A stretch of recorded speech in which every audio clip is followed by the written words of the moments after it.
Anak kita adalah seorang prajurit luar biasa yang bekerja di bawah komando Republik Almeri.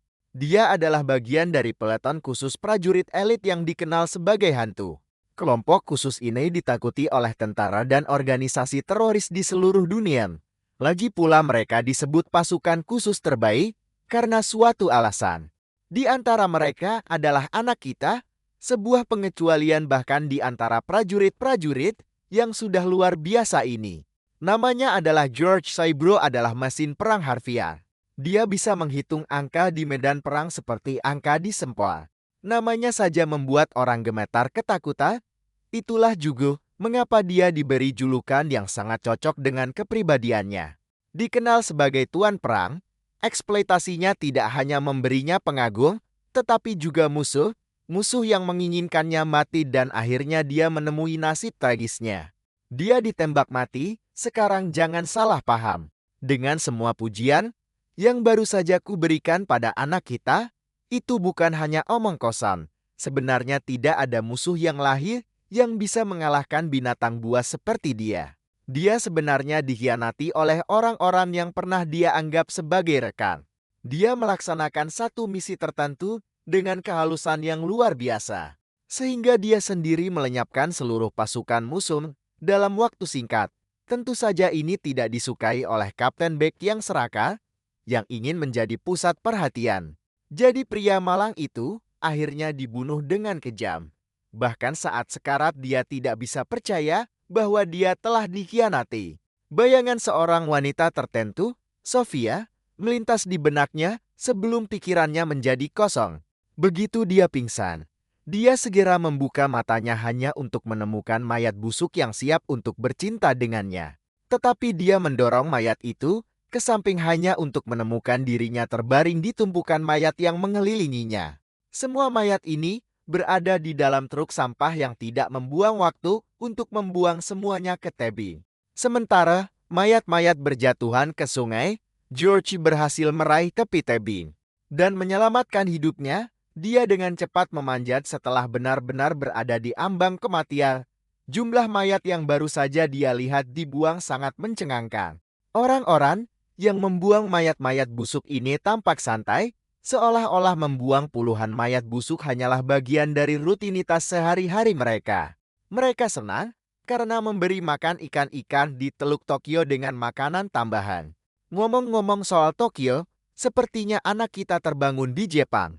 Tempat yang dulunya adalah tanah airnya di kehidupan lampau. Sebagai konteks, George ditembak mati pada 6 Juli tahun 2025 dan kini telah bereinkarnasi di tempat yang dikenal sebagai Pulau Keputusasaan. Tentu saja George tidak tahu apa yang sedang terjadi. Hal terakhir yang dia ingat adalah menjalankan misi di Timur Tengah. Tetapi sekarang dia telah dipindahkan ke Teluk Tokyo di Jepang. Ada yang tidak beres. Dan ada apa dengan semua mayat yang baru saja dibuang tepat di depan matanya? Beberapa saat kemudian, dia terlihat berlari kencan melalui hutan lebat dengan pakaian gelandangan. Meskipun hanya lari cepat ini membuatnya terengah-engah.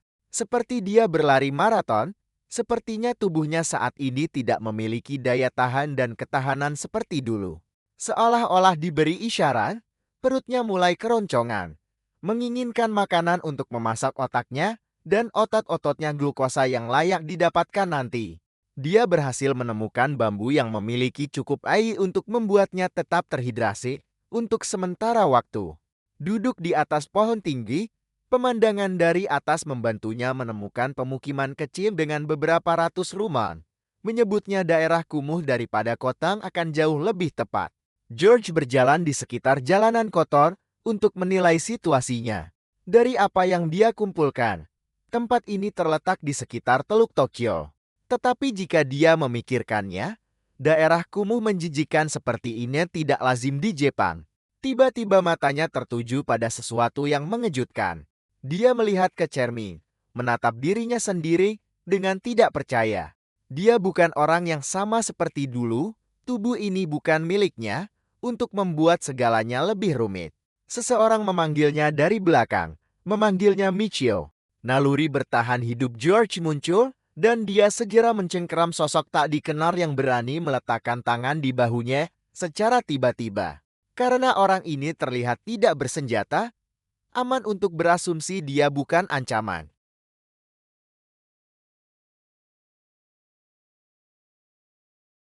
Mungkin dialah yang bisa menjawab semua pertanyaan menakutkan yang mengaburkan pikiran George.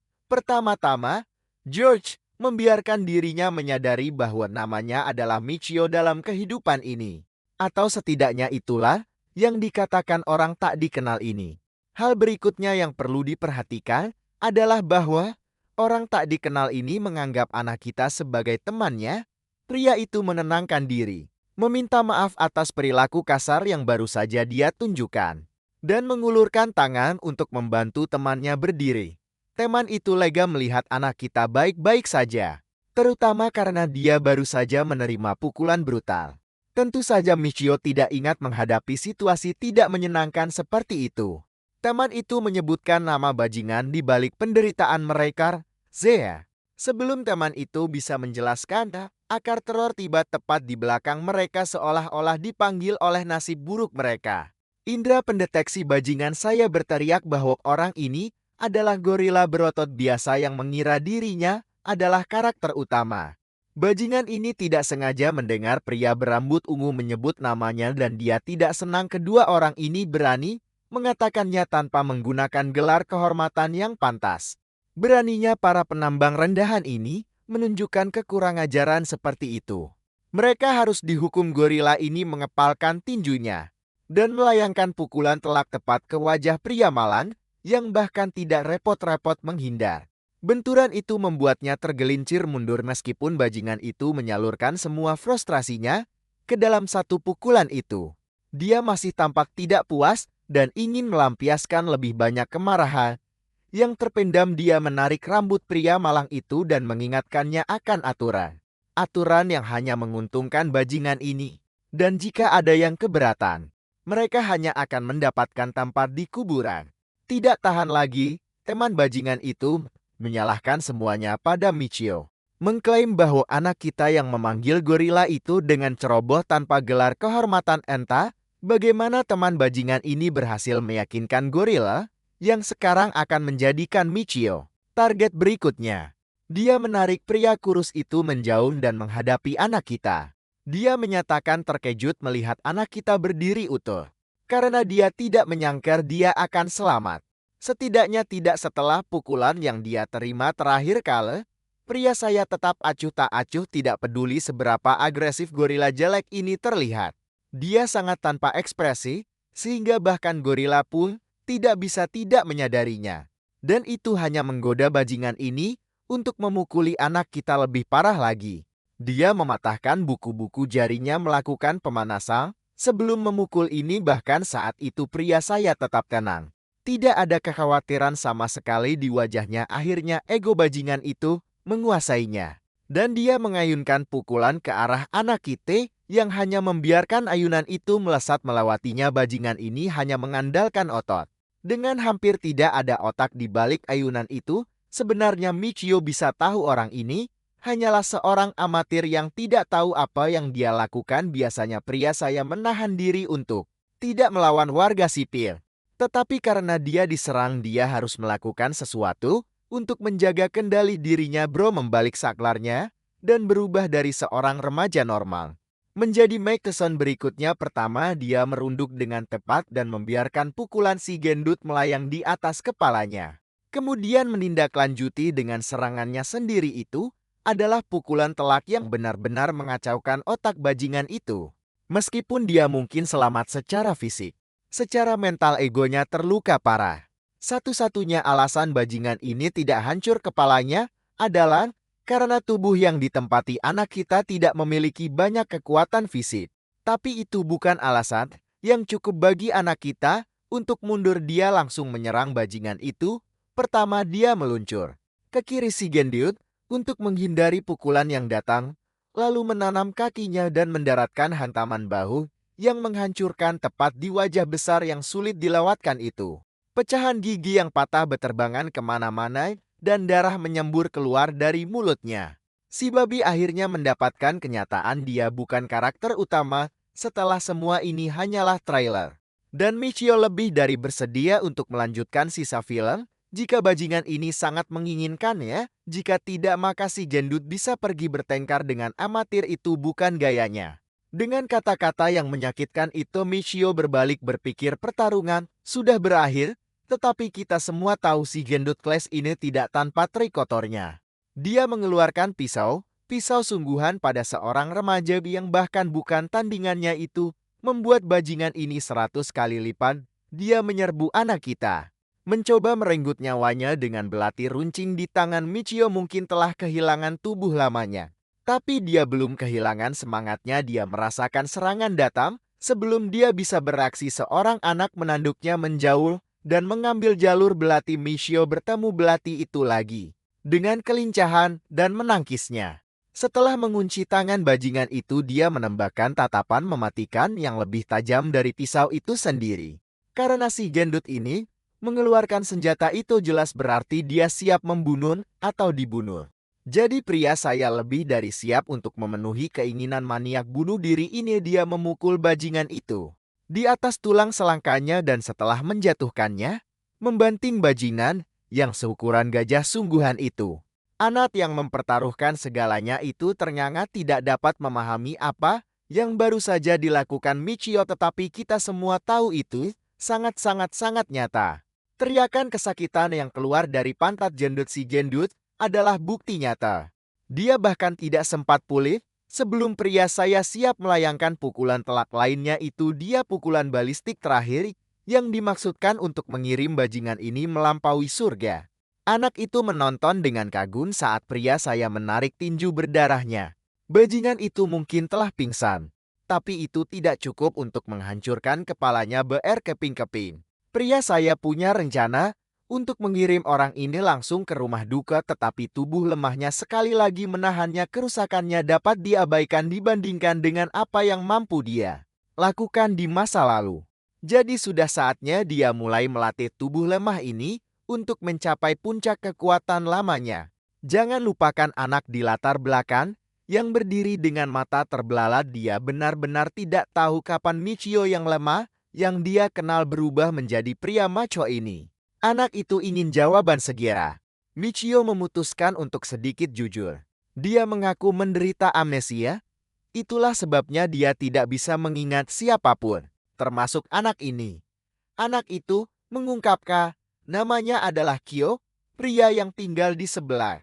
Michio hanya mulai berjalan melewati tubuh babi itu, mengaku tidak ingat siapapun bernama Kyo. Anak kecil itu agak kesal mendengar ini. Mereka adalah duo yang gila.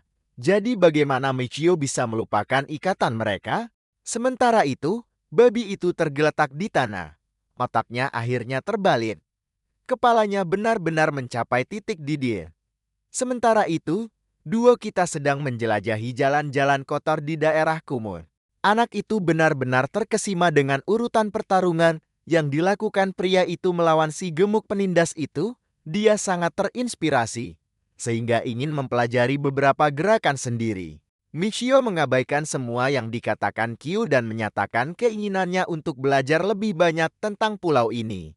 Anak itu kemudian menjelaskan bahwa tempat mereka tinggal adalah pulau limbah industri yang mengambang di Teluk Tokyo. Pada dasarnya sebuah kerajaan sampah yang penuh dengan kotoran dan penelantaran.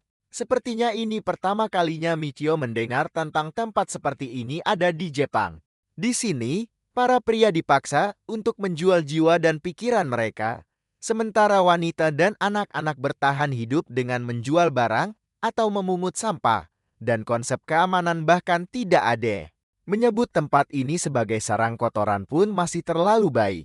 Ini adalah tanah kotoran yang membusuk di mana kemajuan mati. Michio memutar otaknya dan berpikir bahwa daerah kumuh seperti ini hanya ada di daerah yang dilanda perang. Atau mungkin bahkan lebih buruk. Saat mereka berjalan, mereka menemukan toko roti yang menjual diar. Maksudku makanan yang nyaris tidak bisa dimakan. Bahkan saat itu, si kecil sangat ingin mencicipi roti basi itu, sehingga dia mulai ngiler. Pemilik toko mencoba mengusir anak miskin ini, yang hanya melukai harga diri si kecil. Siapa yang memberi bajingan ini hak untuk menghakimi orang lain? Saat itulah, Pria itu mengeluarkan selembar uang dan menjatuhkannya di konter. Pemilik toko cukup terkejut melihat uang sebanyak itu berasal dari seorang remaja yang terlihat seperti gelandangan. Sementara itu, Kyo sangat gembira mendapatkan sepotong roti itu. Dia benar-benar sangat senang. Meskipun dia penasaran dari mana dia mendapatkan uang sebanyak ini. Anak itu mengaku mengambilnya saat pertarungan terakhirnya. Meskipun dia tidak bangga merampok orang mati, setiap sen berarti di tempat seperti ini dan bertahan hidup lebih utama daripada moral. Tentu saja, mendengar dia berbicara seperti itu, Kyo jelas bisa tahu ini bukan Michio yang dia ingat. Beberapa saat kemudian, mereka tiba di rumah anak itu. Di dalam, ibu anak itu terbaring di tempat tidur, tampak lemah dan sakit. Anak yang gembira itu senang melaporkan bahwa mereka akan berpesta malam ini dengan roti yang dia dapatkan. Sang ibu terlihat seperti daun kering. Kondisinya jelas menceritakan kisah suram bahwa dia kekurangan gizi. Bahkan saat itu, sang ibu lebih mengkhawatirkan si kecilnya dan ingin anak itu memakan roti. Anak yang penuh kasih sayang itu meyakinkan ibunya yang penuh kasih sayang bahwa dia sudah kenyang. Jadi ini semua untuk dia makan. Ketika sang ibu bersikeras, si kecil meyakinkannya lagi dan menyuruhnya untuk makan saja. Senyum merekah di wajah anak kita melihat momen yang menyentuh hati seperti itu. Tapi tak lama kemudian masalah datang. Michio berusaha sekuat tenaga membuka pintu depan. Tapi sepertinya macet. Api sudah mulai menyebar ke seluruh rumah. Dan jika mereka tidak melarikan diri, mereka akan menjadi santapan sempurna bagi Ibu Pertiwi. Gubuk mereka telah dibakar oleh para penambang yang bekerja di bawah perintah babi yang sama itu, yang tampaknya ingin dipukuli lagi seolah-olah satu putaran tidak cukup. Dia berpikir dunia berputar di sekelilingnya dan tidak akan tinggal diam. Sampai dia membalas dendam, ibu dan anak yang malang itu terjebak di dalam gubuk sementara. Api menyebar lebih cepat daripada orang tua Boomer. Menyebarkan teori konspirasi WhatsApp. Sementara itu, anak kita berusaha sekuat tenaga untuk menghancurkan pintu dan melompat ke sisi lain. Tapi tidak peduli seberapa keras dia mendorong, semua usahanya gagal. Naluri prajuritnya berteriak bahwa ini adalah penyergapan yang rumit. Musuh telah menyegel pintu dari luar. Setidaknya ada 8 atau 9 penyerang menunggu di luar sana.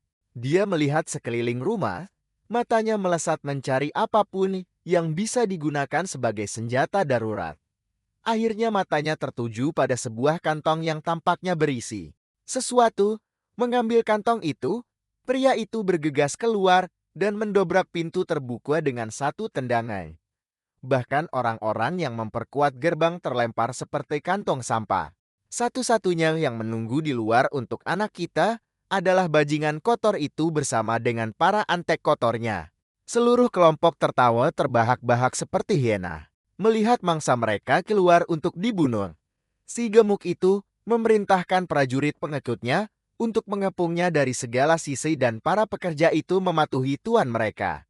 Mereka mengepung anak kita sepenuhnya sementara api di belakangnya memastikan dia benar-benar terjebak. Satu-satunya jalan ke depan sekarang adalah melawan para bajingan ini. Dia jelas tidak cocok dengan si gemuk ini yang masih belum belajar dari kesalahannya. Bajingan itu meresponnya dengan senyum angkuh. Berpikir dia sudah menguasai keadaan. Tapi pada kenyataannya kita semua tahu siapa yang akan dihajar. Dia di sini untuk menghukum anak kita atas ego yang dia lukai. Dan satu-satunya hukuman yang pantas untuk pelanggaran itu adalah hukuman mati. Baiklah kalau begitu, pria itu sekali lagi siap untuk menguapkan sedikit martabat terakhir yang dimiliki babi ini. Dan mengajarinya betapa salahnya dia sebenarnya. Dua ibu dan anak itu berada di latar belakang, berjuang untuk bernapas saat asap pekat menembus paru-paru mereka. Anak itu memanggil temannya, Michio, yang merespon dan memberi isyarat agar mereka lari begitu ada kesempatan. Pertempuran dimulai dengan salah satu samsak tinju berlari lurus menuju kehancurannya. Bajingan itu berpikir memiliki senjata di tangan, secara otomatis berarti kemenangan melawan lawan yang tidak bersenjata, tetapi dia tidak tahu. Dia tidak melihat karung batu ini menghantam kepalanya cukup keras untuk menjatuhkannya selamanya. Para penonton, bersama dengan si gemuk itu, ternyata itu sebenarnya kantung yang sama yang dicuri Michio sebelum meninggalkan gubuk. Menggunakan kantung itu, dia membuat senjata darurat dari kain dan batu-batu kecil. Ini adalah salah satu teknik yang disebut blackjack oleh temanku. Senjata kecil ini sangat mematikan jika digunakan dengan benar.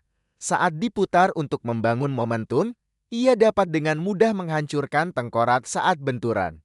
Mungkin terlihat seperti senjata lucu yang mudah dibuat, tetapi sama mematikannya. Preman-preman lain belum menyadari masalah yang mereka hadapi dan dengan sembrono menyerang lawan mereka. Tetapi temanku menerjang musuh, menghancurkan mereka satu persatu dengan senjatanya itu. Penghancur tengkorak yang sempurna, jika Anda bertanya kepada saya. Seperti yang dijanjikan anak kita, semua kepercayaan diri bajingan itu kini telah menguap. Dengan semua pria yang telah dikalahkan dan dihancurkan, temanku berjalan menuju kue terakhir. Dia memiliki kesempatan di saat hidup atau mati. Pria malang itu mengambil risiko menantang anak kita dan berlari lurus ke arahnya. Jika dia akan mati, lebih baik mencoba. Temanku mengayunkan karung batunya dan menghancurkan tangan bajingan itu berkeping-keping. Yang bisa dilakukan jalang cengeng ini hanyalah merengek keras seolah-olah dia baru saja dibonet dari belakang. Belati yang pernah dipegangnya dengan mengancam kini tergeletak di tanah. Pria besar itu akhirnya berlutut. Berkat seorang anak yang bahkan tidak setengah usianya. Dan inilah mengapa kekalahan ini sangat memalukan. Temanku siap memberikan pukulan terakhir untuk menjatuhkan pria ini selamanya. Tetapi pria besar itu berubah menjadi kekacauan cengeng, memohon untuk diampuni. Semua permohonan itu sia-sia. Ketika Michio mengayunkan karung batu itu lagi, siap untuk menghabisinya. Untungnya bagi bajingan itu, anak kecil itu bergegas masuk dan menghentikan. Michio sebelum dia bisa melakukan, apa yang akan dia lakukan? Anak itu memohon, mengeluarkan omong kosong sok suci tentang bagaimana membunuh itu tidak etis. Seolah-olah anak kita tidak tahu itu, tetapi Michio tidak mendengarkan celotehan anak itu. Dia terus mengayunkannya berputar-putar untuk membangun momentum. Si cengeng mulai berlari menyelamatkan nyawanya sementara temanku terus memutar karung itu. Dengan momentum yang cukup terkumpul, dia dengan terampil mengarahkan semua inersia ke arah bajingan itu. Untungnya, pukulan dahsyat itu meleset dan malah merobohkan pohon di dekatnya. Gila, bro itu benar-benar merobohkan pohon dengan pukulan eksplosif itu. Sekarang bayangkan apa yang bisa terjadi pada pantat si gemuk jika pukulan itu mendarat. Aku benar-benar ingin melihat pantatnya terbang berkeping-keping. Bahkan temanku berharap hal yang sama dan sekarang dia kecewa karena meleset. Si cengeng akhirnya berhasil melarikan diri dengan nyawanya. Anak itu akhirnya menghela napas lega. Di suatu tempat di gudang kumuh, di bawah malam yang diterangi rembulan, kita melihat si gemuk bernama Zeha bertemu bosnya. Dia menjilat, memohon untuk membunuh Michio. Menyebut remaja itu monster di balik kehancuran anak buah mereka. Akhirnya, dia berhasil mendapatkan dukungan bosnya yang sangat membahagiakan Zeha. Tetapi dia tidak pernah melihat pukulan itu datang dari bosnya sendiri yang mengubah wajahnya menjadi berlumuran darah. Bos marah mendengar si gemuk ini dikalahkan oleh seorang penambang budak belaka. Ini adalah pelanggaran yang tidak bisa dia toleransi dan si gemuk ini harus dihukum. Dan hukumannya akan setingkat eksekusi. Si gemuk mulai menangis, tahu betul apa yang akan datang. Bos terus menghujani pukulan. Tinju-tinjunya dilapisi buku jari kuningan. Setelah mengubah wajah pria malang itu menjadi berantakan yang tidak dapat dikenali, dia akhirnya berhenti. Anjing peliharaannya juga mencicipi darah korban terakhir tuannya. Saya katakan si gemuk adalah korban terakhir karena bos sudah mengincar anak kita. Dan kita semua tahu bagaimana itu akan berakhir. Kemudian, kita kembali ke rumah bobrok milik Michio di mana anak itu dan ibunya yang sakit mengakhiri malam. Anak itu merasakan beban semuanya. Begitu banyak usaha yang dia lakukan untuk membangun tempat itu dan sekarang semuanya sia-sia. Dia merasa tidak berdaya. tidak tahu harus berbuat apa dalam situasi tanpa harapan ini. Ibu yang sakit tidak ingin menjadi beban dengan tinggal di gubuk Michio, tetapi anak itu cukup santai dengan itu. Bagaimanapun, ini adalah kesepakatan. Bukan berarti dia melakukan kebaikan kepada mereka karena hatinya yang luluh. Mereka memberinya informasi tentang pulau itu, bagaimana cara kerjanya, di mana makanan dan persediaan lainnya disimpan. Informasi penting lainnya yang mungkin berguna melawan bajingan yang menguasai tempat ini. Dia ingin tahu segalanya, bahkan detail terkecil. Kyo, sementara itu, muak dengan ekspresi acuh tak acuh dan nada tanpa jiwa yang Michio tunjukkan belakangan ini. Anak itu benar-benar terkejut. Di sisi lain, temanku berpikir Kyo seharusnya tidak bertindak seperti ini terhadap orang asing. Kyo mengerti bahwa temannya kehilangan ingatannya, tetapi tidak mengerti bagaimana seluruh kepribadiannya berubah. Apakah ada kesalahan dalam matriks ini? Secara internal, Michio setuju dengan apa yang dikatakan anak itu. Di kehidupan sebelumnya, dia adalah seorang prajurit yang ditembak mati oleh sekutunya sendiri. Dia yakin seseorang yang lebih senior berada di balik pembunuhannya, kemungkinan kapten. Dengan semua yang terjadi, dia tidak siap untuk berdiam diri di daerah kumuh ini. Dia pasti akan melarikan diri dari tempat kotor ini dan membalas dendam terhadap setiap pengkhianat yang membunuhnya. Di pagi hari, dia terlihat melakukan latihan penguatan tubuh seperti biasa untuk mendapatkan kembali sedikit kekuatannya yang dulu. Dia memulai dengan handstand, kemudian melanjutkan dengan push-up vertikal, memastikan lengan dan inti tubuhnya mendapatkan latihan yang cukup. Dia harus mengembalikan tubuhnya yang dulu jika dia benar-benar ingin bertahan hidup di sini. Saat dia menjalani rutinitas paginya, seseorang berlari ke arahnya. Ternyata itu adalah orang yang sama dari sebelumnya, orang yang secara harfiah mengorbankan temanku.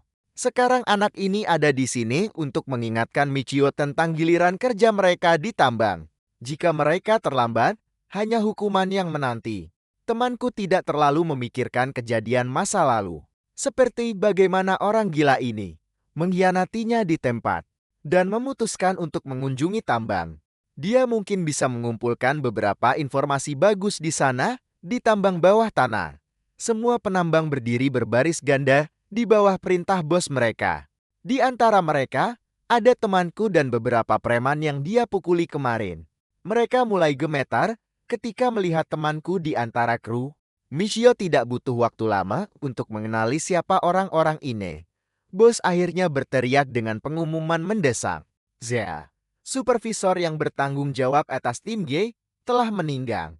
Berita ini mengejutkan semua orang seperti kereta yang menabrak, terutama para mantan anak buah Zia. Dengan Zia tidak ada, bos menunjuk No. 8 sebagai pemimpin baru tim G. Orang yang sama yang mengkhianati temanku. Tentu saja, pengecut ini sulit menerima bahwa dia sekarang mengambil posisi orang yang paling dia takuti di tambang. Penambang budak dipaksa melakukan kerja visin dari jam 7 pagi hingga 11 malam. Mereka bekerja jauh, di dalam terowongan di bawah kondisi yang keras. Tempat kerja yang brutal dan tak kenal ampun ini menyebabkan banyak masalah kesehatan, terutama bagi orang-orang berusia 40-an. Sulit bagi mereka untuk mengimbangi, sehingga seringkali mereka dihukum karena bekerja lambat atau hanya mengambil istirahat mendadak. Bagaimanapun, Anda akan dipukuli. Untungnya kali ini, mereka memiliki No. 8 sebagai supervisor lokasi, seorang pria yang cengang dan tidak mudah percaya, tetapi berhati baik. Namanya Mase dan dia memberikan cukup dorongan kepada rekan-rekan kerjanya untuk meringankan suasana hati mereka. Dia tidak hanya mendukung satu rekan tim, tetapi mengunjungi semua orang, menawarkan kata-kata penyemangat. Sepertinya orang ini tidak seburuk itu, bahkan Michio senang melihat ini.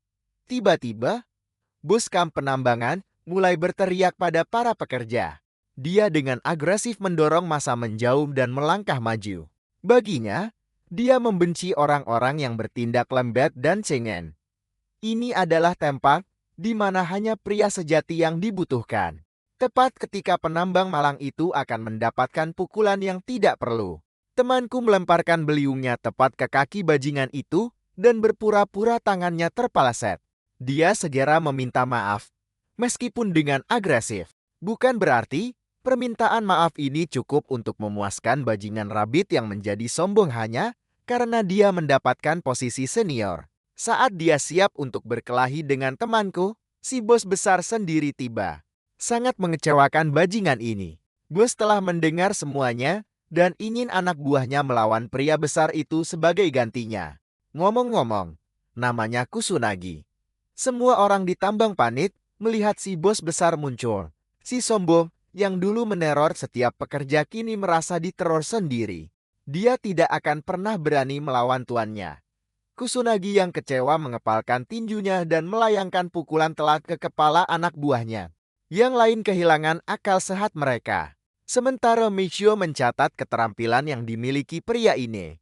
Kusunagi dengan tepat menargetkan titik-titik tekanan dan menjatuhkan lawannya.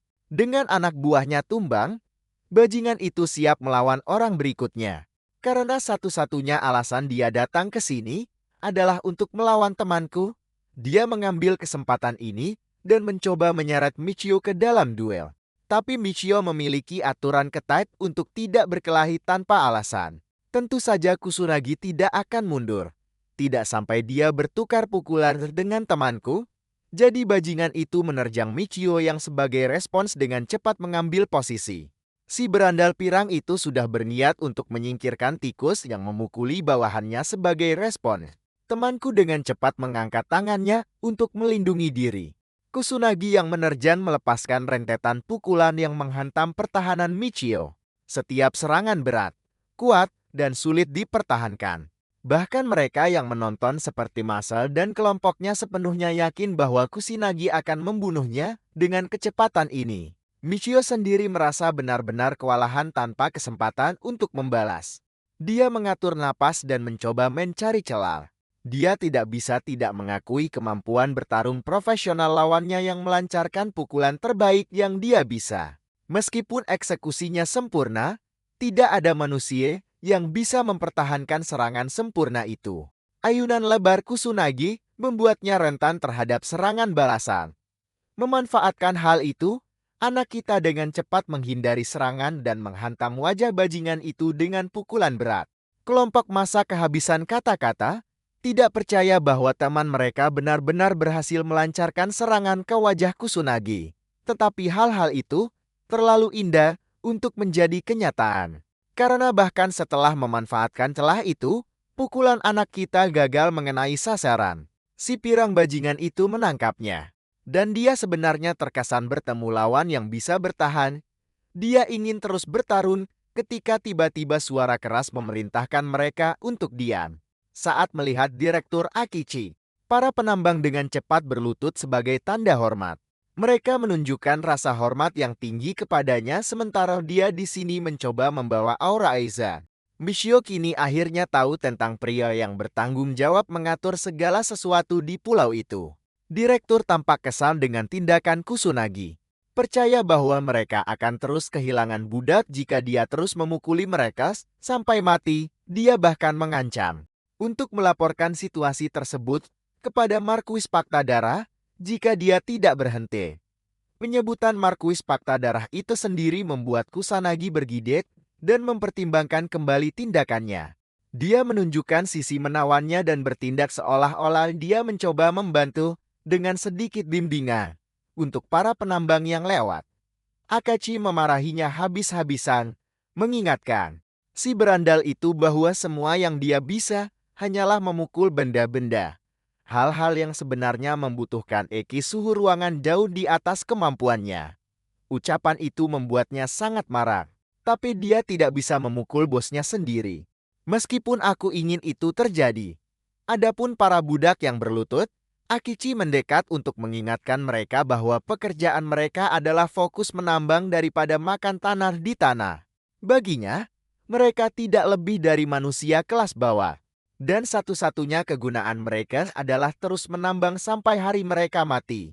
Adegan beralih ke waktu istirahat makan siang mereka. Sambil makan makanannya, Michio sangat tertekan karena betapa dingin dan hambar rasanya. Rekan-rekannya membenci rasa itu dan merasa iri pada para supervisor yang selalu tampak memiliki makanan yang sangat baik. Para budak memohon untuk suatu hari di mana mereka bisa merasakan kotak makan siang yang lezat seperti milik mereka. Sementara Michio sibuk makan, teman-temannya mengeluh. Mengejutkan, Masa muncul di hadapan anak kita, menawarinya mencicipi makan siang istimewa yang dia terima. Karena dia seorang supervisor, dia termasuk di antara orang-orang yang bisa merasakan nikmatnya makanan enak. Dan dia ingin membaginya dengan Michio. Namun, anak kita dengan tegas menolak tawaran itu, mengejutkan Masa sampai ke intinya. Tidak ada yang akan menolak makanan seperti itu, tetapi alasan anak kita menolak sebenarnya terkait dengan kepribadiannya. Dia tidak suka berutang budi pada siapapun. Mendengar itu, Masa memutuskan untuk duduk tepat di sampingnya. Menjelaskan bahwa ini bukan tentang berutang budi pada seseorang, melainkan ini adalah caranya meminta maaf. Ingat ketika Zeha memukulinya, dia menyalahkan Michio dan menuduhnya melakukan perbuatan itu. Itulah mengapa ini adalah caranya menebus diri. Dan dia tidak bisa terus berpikir bahwa dia mengkhianati seseorang. Menyadari bahwa Masa sebenarnya orang baik, anak kita tersenyum dan memutuskan untuk ikut bermain. Dia mengambil sepotong ayam dan memasukkannya ke mulutnya. Percaya bahwa itu seharusnya menebus satu kebohongan. Tapi hanya sejauh itu dia bersedia makan siang Masa. Dan sementara Masa sibuk mengagumi tindakan Michio, teman-temannya yang seperti anjing menerkamnya dari belakang, memohon untuk mendapatkan makanan. Setelah penolakan anak kita memutuskan untuk menyerah, Masa membagikan satu potong kepada mereka berdua, menunjukkan perhatiannya kepada anak buahnya. Istirahat mereka singkat karena seorang atasan datang dan membentak mereka karena terlalu menikmati diri sendiri. Dia memerintahkan mereka untuk segera kembali ke POS mereka dan terus bekerja.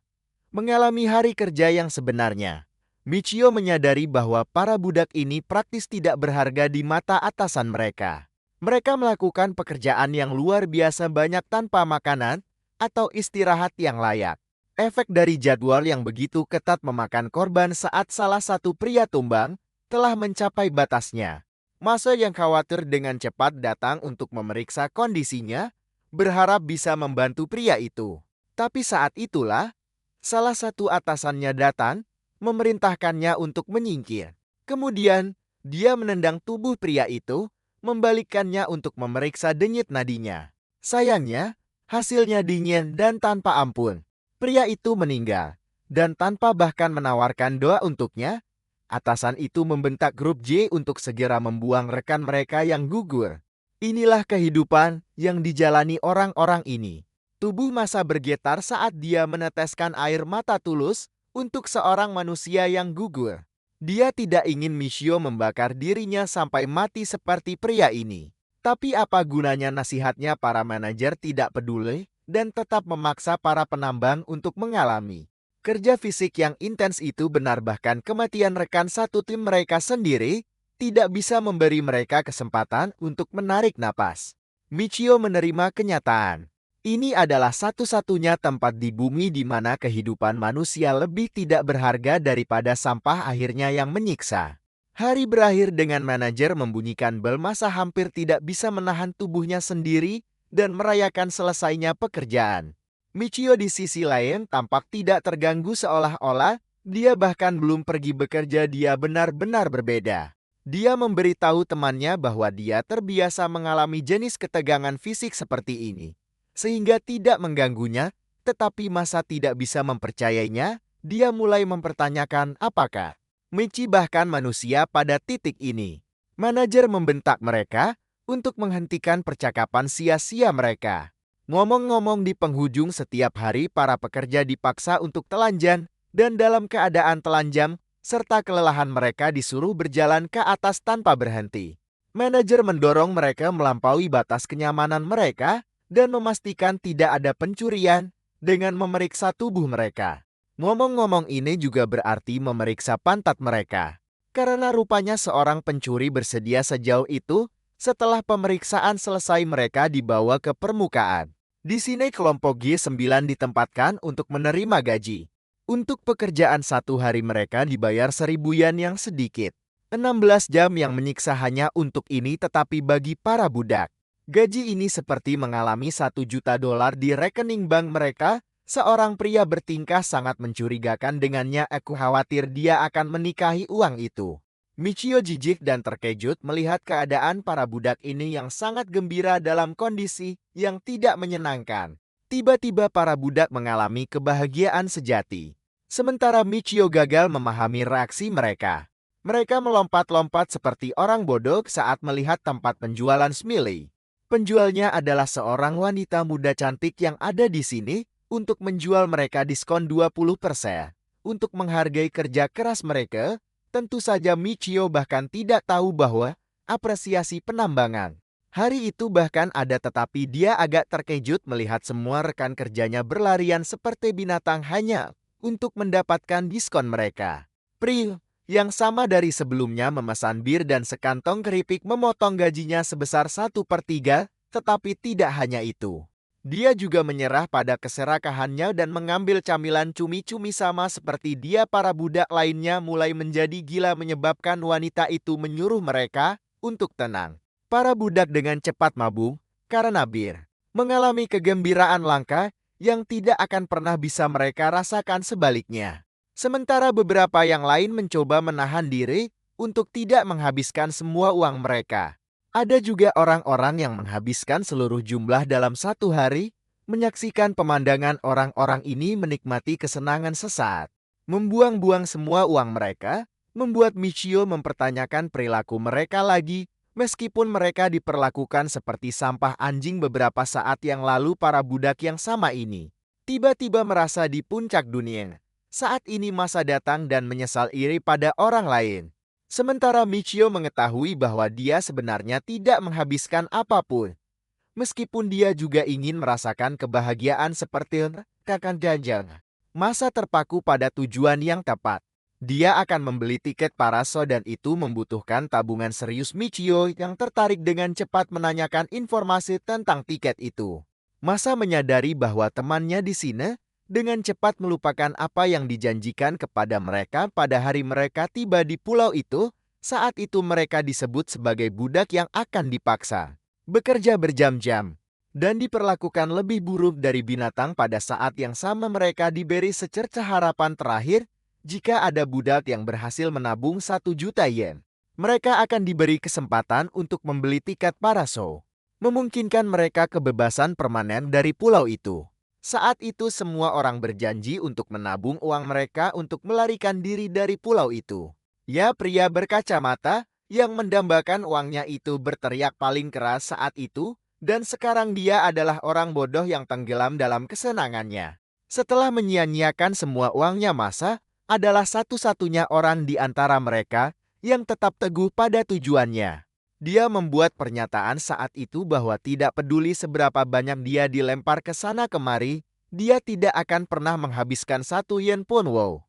Orang ini pasti banyak mendengarkan David Goggins ngomong-ngomong potongan-potongan, mulai terhubung di benak Michio. Kau tahu, meskipun berada di tempat terburuk di planet ini, alasan tidak ada pemberontakan dari para budak adalah karena mereka diberi 2 mimpi yang mustahil.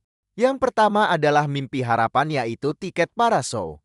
Sesuatu yang mungkin tidak akan pernah mereka capai. Yang kedua adalah mimpi untuk memanjakan diri dalam kesenangan. Sesuatu yang akan selalu membuat mereka sibuk. Para administrator pulau ini sepenuhnya memahami konsep psikologis menenggelamkan seseorang dalam kesenangan. Itu adalah sebuah proses yang dirancang dengan sangat baik, sehingga membuat Michio jijik sampai ke inti. Jadi dia mengeluarkan catatan dari sakunya dan mendekati Masa menanyakan berapa banyak uang lagi yang dia butuhkan untuk tiket itu. Tentu saja itu adalah pertanyaan yang sangat sensitif, sehingga Masa khawatir dia akan mendapat masalah jika mengungkapkannya. Namun Michio serius dengan niatnya dan meyakinkan pria itu bahwa dia tidak ingin membocorkan informasi. Bahkan dia menyerahkan gajinya sendiri untuk tujuan Masa. Percaya bahwa orang sepertinya setidaknya bisa melarikan diri. Di adegan berikutnya, kita menemukan bahwa tabungan luar biasa masa kini hanya kurang 60.000 dari tujuannya. Menambahkan fakta bahwa tabungannya akan berlipat ganda mulai sekarang, Michio memperkirakan bahwa masa akan dapat membeli tiket Paraso dalam 30 hari. Meskipun dia menghargai isyarat itu, teman Michio tidak tahu mengapa seseorang bersedia berbuat sejauh itu untuknya. Anak kita meyakinkannya untuk tidak khawatir, karena dia juga melakukannya demi dirinya sendiri, tetapi yang lebih penting dari itu, dia memeriksa situasi laut dan bertanya, apakah ada dermaga untuk perahu di sekitar? Masa mengayunkan tangannya dan mengundang Michio untuk melihat sendiri. Sebenarnya, tidak ada yang bisa membantu mereka karena pulau itu dikelilingi tebing. Pada saat yang sama, Michio tertarik dengan eksplorasi dan mencoba turun untuk melihat lebih dekat. Temannya dengan cepat melayang mendekat untuk memperingatkannya bahwa mencoba turun dari pulau adalah pelanggaran serius. Lucunya, anak kita menolak percaya bahwa masih ada hukum yang mengatur pulau neraka seperti ini. Saat dia memanjat turun, Michio mendengar suara tiba-tiba. Dia melihat sekeliling sampai akhirnya dia melihat hal terburuk yang bisa dibayangkan. Itu adalah drone bersenjata. Dan bukan sembarang drone. Benda ini adalah kelas militer dengan kaliber tertinggi. Dengan cepat Michio mencoba memanjat kembali sementara temannya gagal memahami mengapa drone muncul entah dari mana. Saat Michio memanjat kembali, dia berteriak pada masa untuk mulai lari. Si idiot ragu-ragu, tetapi kemudian sebutir peluru menyerempet wajahnya. Membuatnya menyadari bahwa anak kita benar-benar tidak main-main. Keduanya mulai berlari seolah hidup mereka bergantung padanya. Masa berteriak sekuat tenaga. Sementara anak kita dengan lucu menyuruhnya untuk diam. Drone menembakkan rentetan peluru. Tetapi seperti gaya karakter utama pada umumnya, semuanya meleset. Michio mengintip drone itu dan dengan cepat mengidentifikasi model persisnya sebagai SG-6 versi 1. Mesin ini terpaku pada target bergerak dan tidak berhenti. Sampai target dieksekusi, benda itu tidak akan berhenti mengejarmu, bahkan jika kamu entah bagaimana mencuri Bugatti Andrew Tate dan kabur dengannya. Dijuluki sang pengejar gila, drone ini adalah mesin pembunuh sedemikian rupa, sehingga membuat tentara yang tangguh di medan perang gemetar ketakutan. Anak kita menyadari bahwa mereka tidak bisa terus berlari selamanya. Jadi dia mengubah arah dan memimpin drone ke jalan buntu. Bahkan masa berpikir itu ide yang buruk, tetapi yang terbaik yang bisa dia lakukan saat ini adalah mengandalkan rencana Michio. Berlari dengan kecepatan penuh. Mereka memaksa drone untuk mengikuti mereka dengan juga mengubah arah dan menuju ke hutan lebat. Dengan kemampuan pelacakan seperti dewa, ia menyusul mereka dalam waktu singkat. Sementara Michio di sini berjuang membantu masa mengikutinya. Sayangnya, tidak semua orang memiliki stamina supernya, terutama tidak jika mereka baru saja selesai dari hari kerja 16 jam mereka. Situasinya lebih tegang dari sebelumnya. Mereka mulai kelelahan dan dengan kecepatan ini, salah satu peluru akan menembak jatuh mereka. Tetapi kemudian sebuah ide muncul di benaknya. Michio melihat seekor tikus kecil yang tidak bersalah di atas dahan dan berpikir bahwa ini adalah tiket mereka untuk mengelabui kematian. Tanpa membuang waktu, Bro melengkapi tikus itu ke inventarisnya dan mulai berlari kencang ke depan. Dia menginstruksikan masa untuk berhenti bergerak begitu hitung mundurnya selesai. Sekelelahan apapun dia, masa berpikir itu ide yang mengerikan untuk berhenti di depan Messi yang akan meninggalkan lebih banyak lubang di tubuh mereka daripada yang bisa mereka hitung.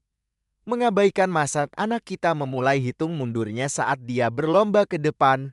Drone terus menghujani mereka dengan rentetan peluru. Sampai akhirnya, anak kita memberi isyarat akhir hitung mundurnya. Mempercayakan segalanya pada satu kesempatan ini, Michio menggenggam tikus di tangannya, meminta maaf atas apa yang akan dia lakukan.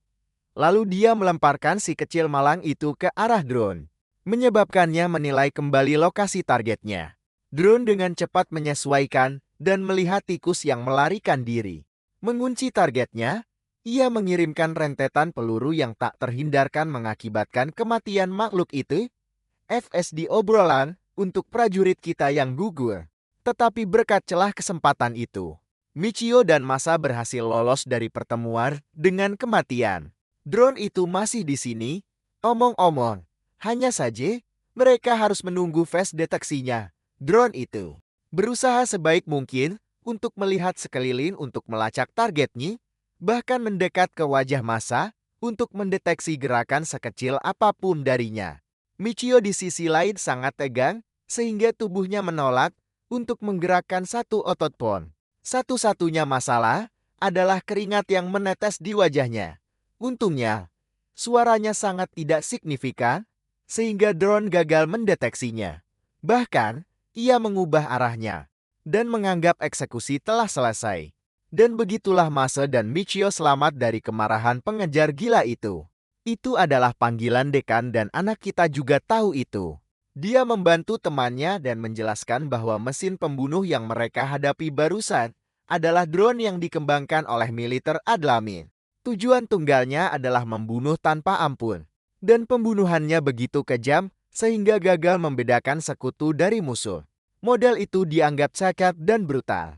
Sedemikian rupa, sehingga tidak pernah digunakan dalam perang lagi. Masa sangat terkejut dengan ide menggunakan drone semacam itu di medan perang. Itu terlihat mengerikan.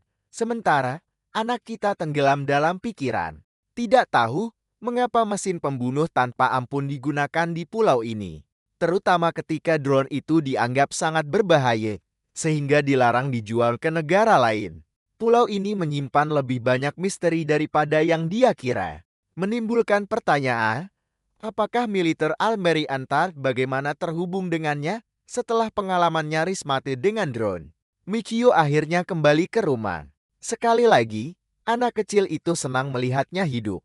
Dia tampak khawatir karena Michio butuh waktu untuk kembali. Tetapi ibu anak itu mengingatkannya bahwa dia harus fokus menyambut teman mereka dengan baik.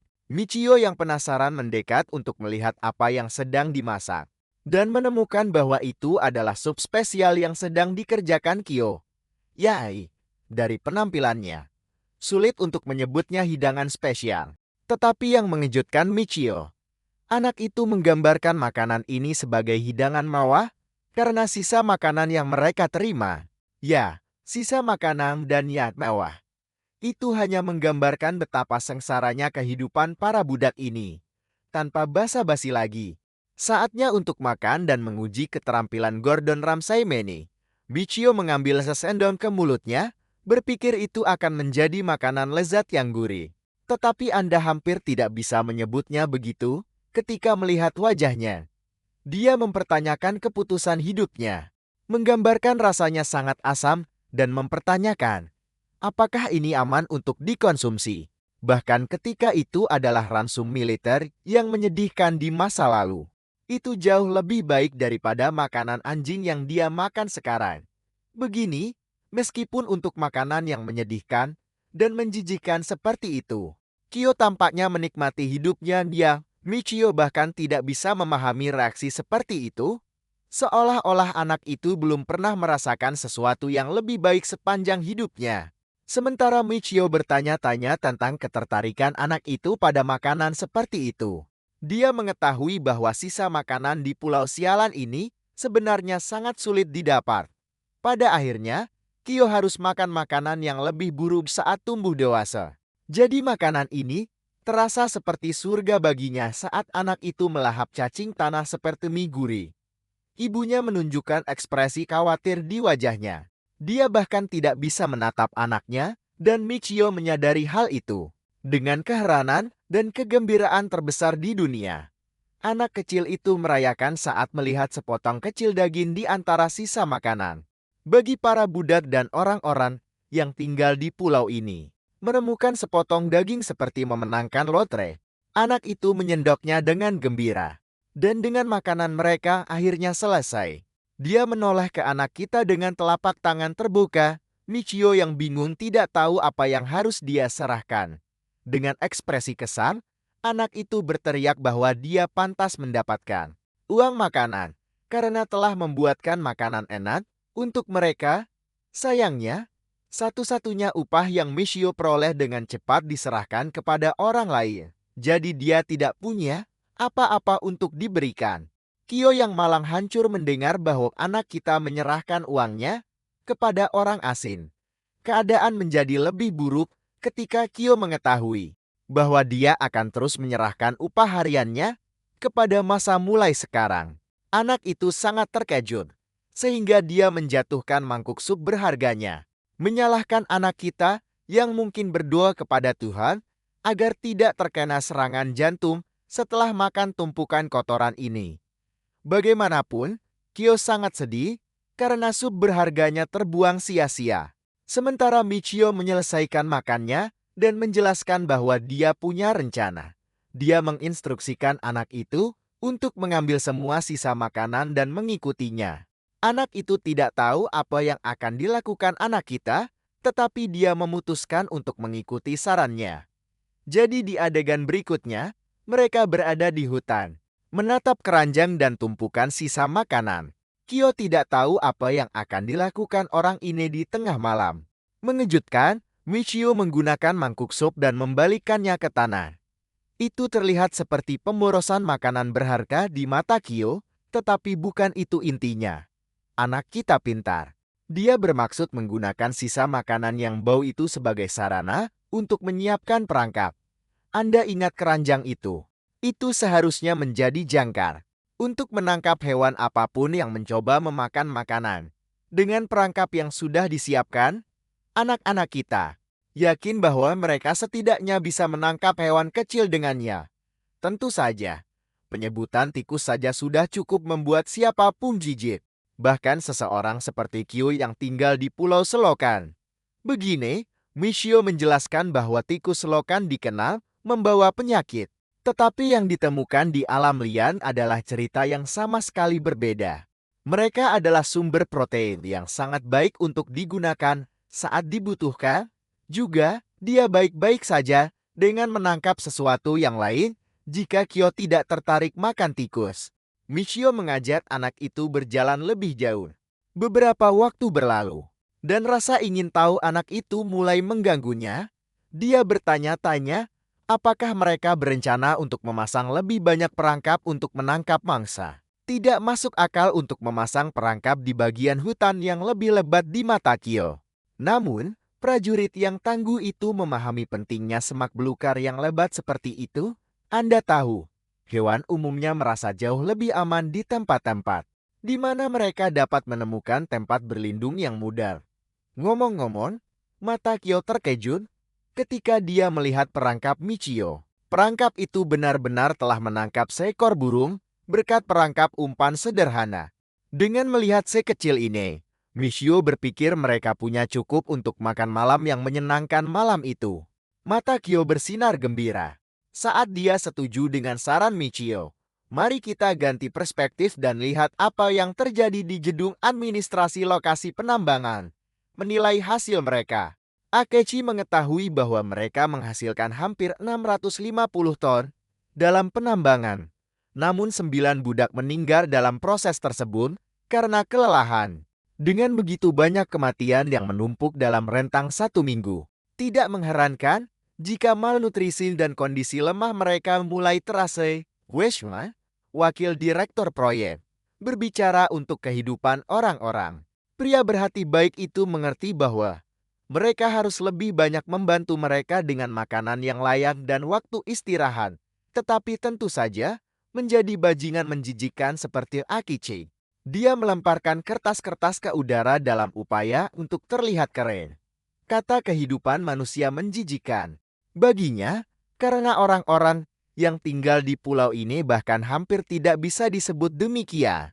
Meskipun Washima mencoba memprotes, Akechi mengabaikannya dan tidak peduli sama sekali jika lebih banyak orang meninggal. Yang dia pedulikan hanyalah hasilnya, yang secara konsisten meningkat setiap minggu. Bajingan serakah ini ingin meningkatkan pangkatnya di antara rekan-rekannya dan naik ke puncak. Dia jijik dengan gagasan untuk tinggal di pulau sialan seperti ini. Dia juga tidak peduli jika mereka akhirnya memadamkan kehidupan setiap budak yang mereka miliki, selama dia bisa memanfaatkannya dengan baik. Kata-kata jahat dan dinginnya membuat Wei Shima gemetar kaget.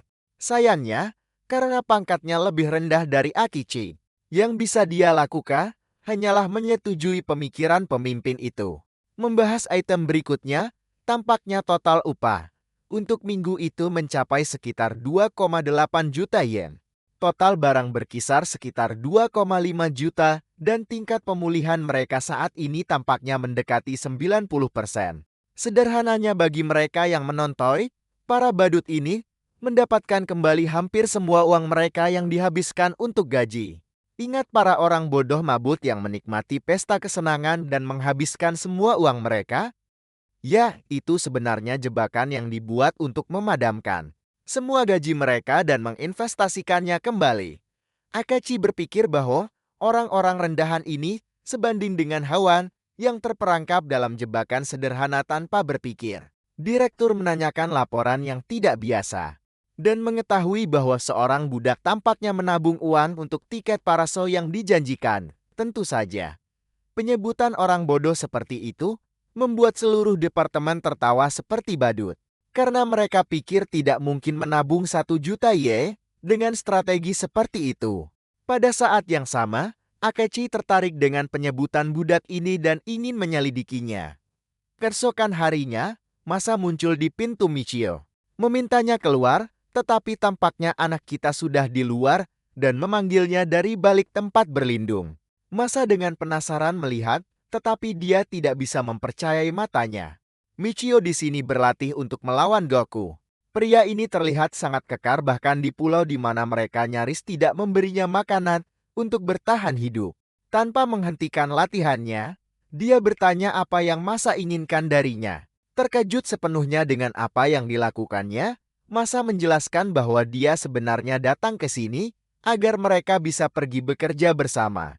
Tetapi dia kehilangan kata-kata saat ini. Michio menghentikan latihannya dan menjelaskan bahwa dia mencoba memperkuat tubuhnya yang lemah. Lagi pula, jika dia harus mencapai tujuannya, dia tentu perlu memiliki kekuatan untuk mengejar level sebelumnya agar dia bisa membunuh para bajingan yang mengkhianatinya. Tentu saja, Masa tidak tahu apa-apa tentang kehidupan masa lalu Michio dan hanya menganggap anak kita aneh karena berlatih tepat sebelum hari kerja yang mengerikan. Mendengar obrolan mereka, membuat Kyo keluar juga. Dia baru saja bangun dan melirik pria di depannya. Masa dengan cepat memperkenalkan dirinya sebagai rekan kerja Michio di lokasi penambangan. Sayangnya, nama Masa membuat anak kecil itu sangat kesal. Karena Michio telah menyerahkan semua uangnya kepadanya. Kyo menuntut gajinya dikembalikan sekaligus, menyatakan bahwa mereka akan menggunakan uang itu untuk membeli makanan. Anak malang itu mengungkapkan kesengsaraan mereka karena mereka tidak pernah punya cukup uang untuk mengenyangkan perut mereka. Ekspresi Kyo membuat ingatan Masa terlintas di benaknya. Mengingat saat adik perempuannya Yue merasa lapar, Masa akan memasak untuknya dan merawatnya, dan gadis kecil itu menyukai masakan kakaknya. Ingatan dia membuat roti kering untuk Yue. Kegembiraan yang dia rasakan saat membuatnya. Masa ingin mengalami semua itu lagi, jadi dia berlutut kepada Kyo dan meminta maaf karena mengambil uang Michio. Perhatikan bagaimana dia tidak memarahi anak kecil atau mencoba menjelaskan dengan istilah yang hanya dimengerti orang dewasa. Ini disebut kecerdasan emosional. Untuk memberikan pengalaman baru bagi Kyo, dia memberitahu anak itu bahwa dia akan membawa hadiah lain kali agar mereka bisa melupakan momen ini.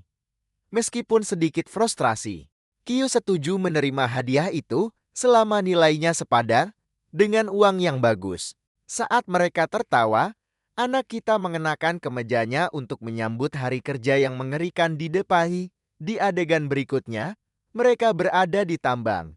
Para budak bekerja sangat keras, membuat beberapa dari mereka diambang kelelahan.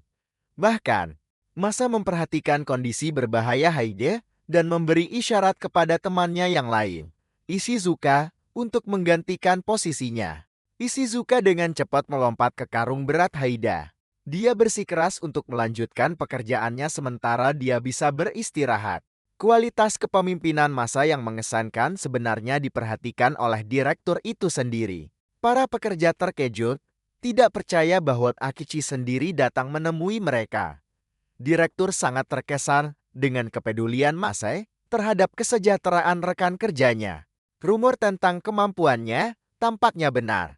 Sementara itu, Masa bertanya-tanya bagaimana serangga rendahan seperti dirinya tiba-tiba menarik perhatian direktur. Akachi menjelaskan bahwa kemampuan Masa untuk menghasilkan keluaran berkualitas tinggi untuk timnya, selalu mengelola dengan baik tanpa kekerasan, telah diperhatikan oleh kelompok admin. Pria itu gemetar karena terkejut sebelum membungkuk untuk berterima kasih kepada direktur atas kata-kata baiknya. Akachi tersenyum. Sesuatu memberitahuku bahwa dia sedang merencanakan sesuatu yang jahat. Direktur memberitahu Masa bahwa dia sebenarnya datang untuk memberikan pemuda itu sebuah bonus karena menunjukkan kepercayaan diri seperti itu. Diberi penghargaan atas kerja kerasmu adalah hal yang tidak biasa di kalangan pekerja. Jadi Masa benar-benar terkejut. Sementara Akashi percaya bahwa hadiah mungkin akan meningkatkan motivasinya untuk bekerja.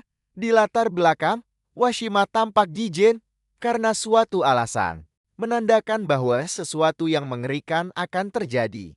Bahkan Michio mengamati dengan tajam adegan yang terjadi.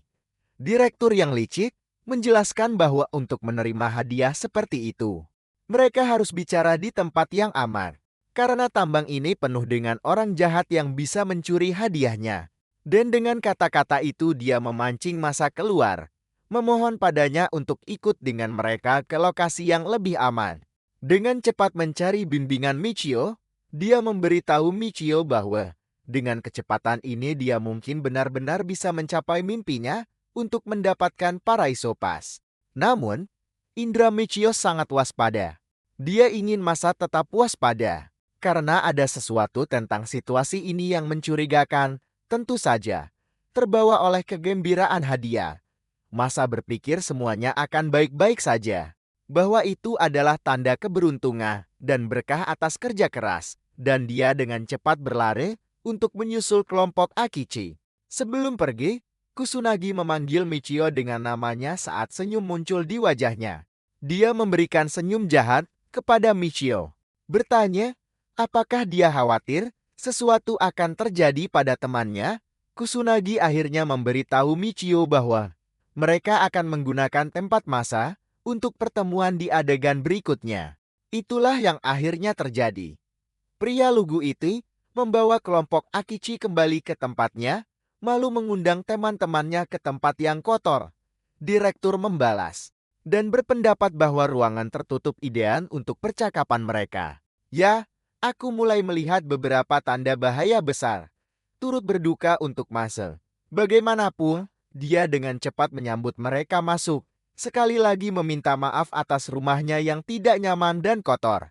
Dengan ekspresi penuh kegembiraan, dia meminta tamunya untuk merasa nyaman, sementara dia menyiapkan teh untuk dinikmati kelompok itu. Tapi saat itulah terjadi. Topeng direktur kejam itu akhirnya terlepas saat dia mengungkapkan rasa jijiknya terhadap tempat kotor itu. Sebelum Masa bahkan bisa mencerna apa yang terjadi, Akichi memberi isyarat kepada anak buahnya untuk menggeledah setiap sudut rumahnya. Anak buahnya dengan cepat mengobrak-abrik semuanya mencari tanda-tanda uang. Sementara Masa tidak berdaya menghentikan mereka, pria malang itu akhirnya menerima pukulan kuat di perut dari Kusinagi, meninggalkannya muntah di tanah hanya untuk menarik napas. Selanjutnya seorang pria naik ke punggungnya menahan kedua lengannya. Penderitaan Masa yang malang mencapai titik terendah baru. Saat dia gagal memahami apa yang terjadi, si Isan Wanabe di sini melakukan pose kacamata klis dan membagikan niat Masa untuk membeli Paraiso Pass. Direktur ingin dia mengungkapkan di mana dia menyembunyikan semua uang berharganya.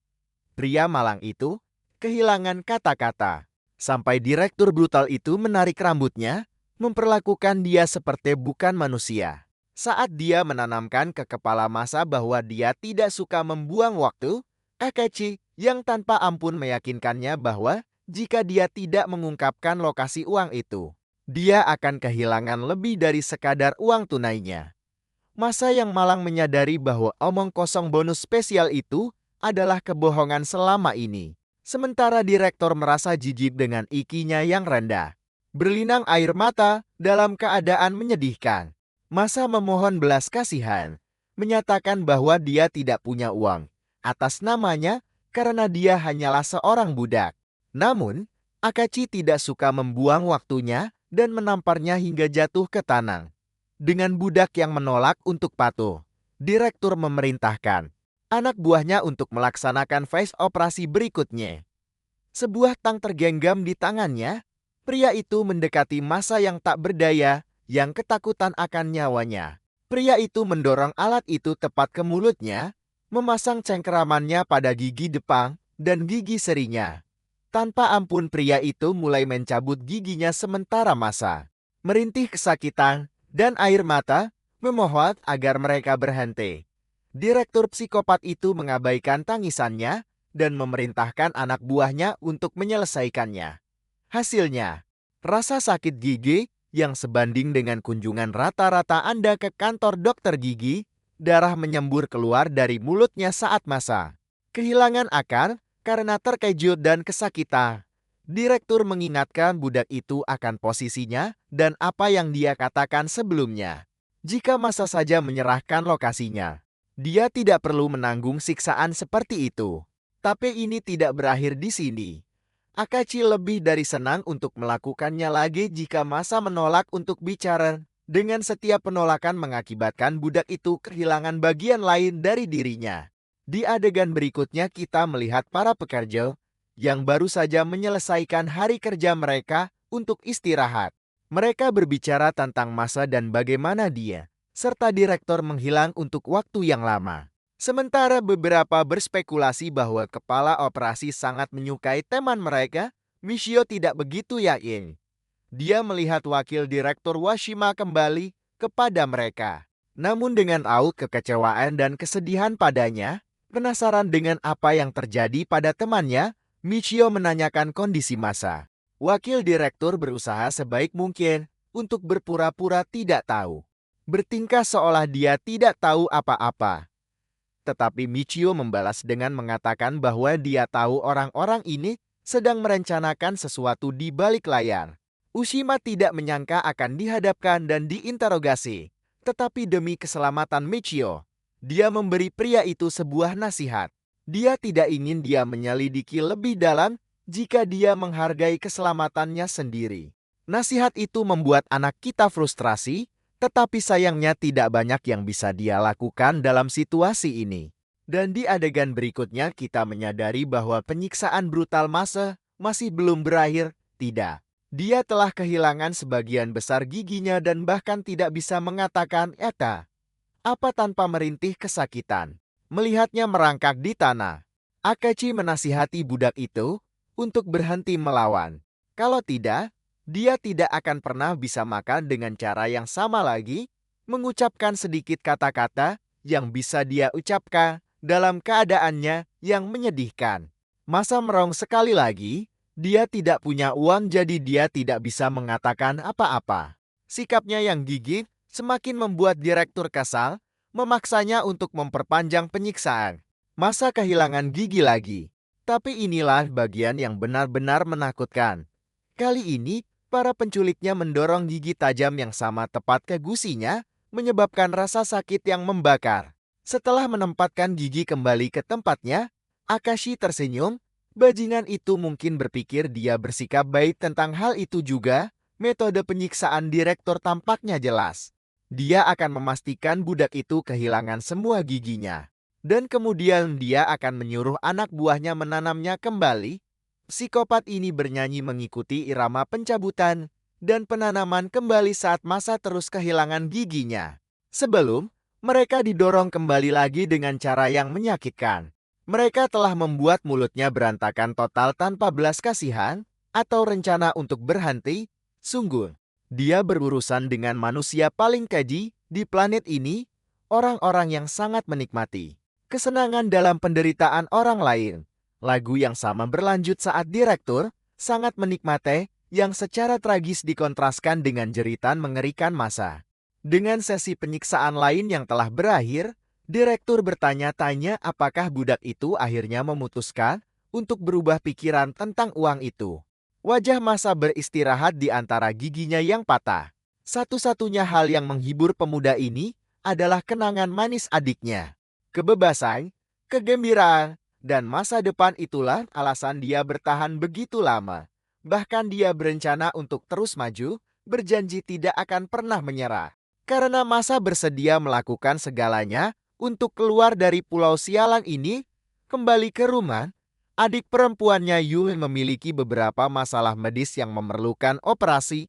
Operasi itu berhasil, tetapi itu membuat adiknya sedih.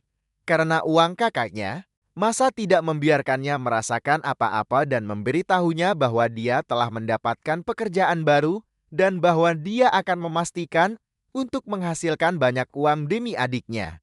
Dan itulah mengapa, meskipun berada di titik terendah dalam hidupnya, setelah menderita rasa sakit yang tak terbayangkan di tangan para penculiknya, Masa menolak untuk menyerah. Dia tidak ingin adiknya sendirian. Saya harus berhenti dan mengakui satu hal. Masa baru saja menjadi karakter favorit saya. Bahkan lebih dari Michio, sungguh pria yang luar biasa. Direktur mulai mencapai batasnya. Dia tidak percaya bahwa seorang budak belaka di sini melawan dan masih bersikap tangguh dalam situasi yang dia alami. Sebagai tanggapan, Masa masih tidak bergeming dan mempertahankan ceritanya. Dia tidak punya uang. Akachi mulai kehabisan pilihan, sampai Kusanagi memutuskan bahwa itu adalah ide yang bagus untuk ikut campur. Hal pertama yang dilakukan si kepala batu ini adalah menendang anak buahnya sendiri. Bahkan direktur terkejut dengan gerakan tiba-tiba Kusanagi. Si berandal pirang itu berpikir bahwa taktik mereka saat ini gagal, dan bahwa sudah waktunya untuk mengubah strategi. Sebelum Akachi sempat bertanya apa yang dia inginkan, Kusanagi meraih budak yang merintih itu dan mengakui bahwa dia sebenarnya cukup bangga dengan semangat Masa. Bangga seperti yang dia rasakan. Pria ini dengan cepat melancarkan Haymaker 9000 dan menghantamkannya tepat ke perut Masa.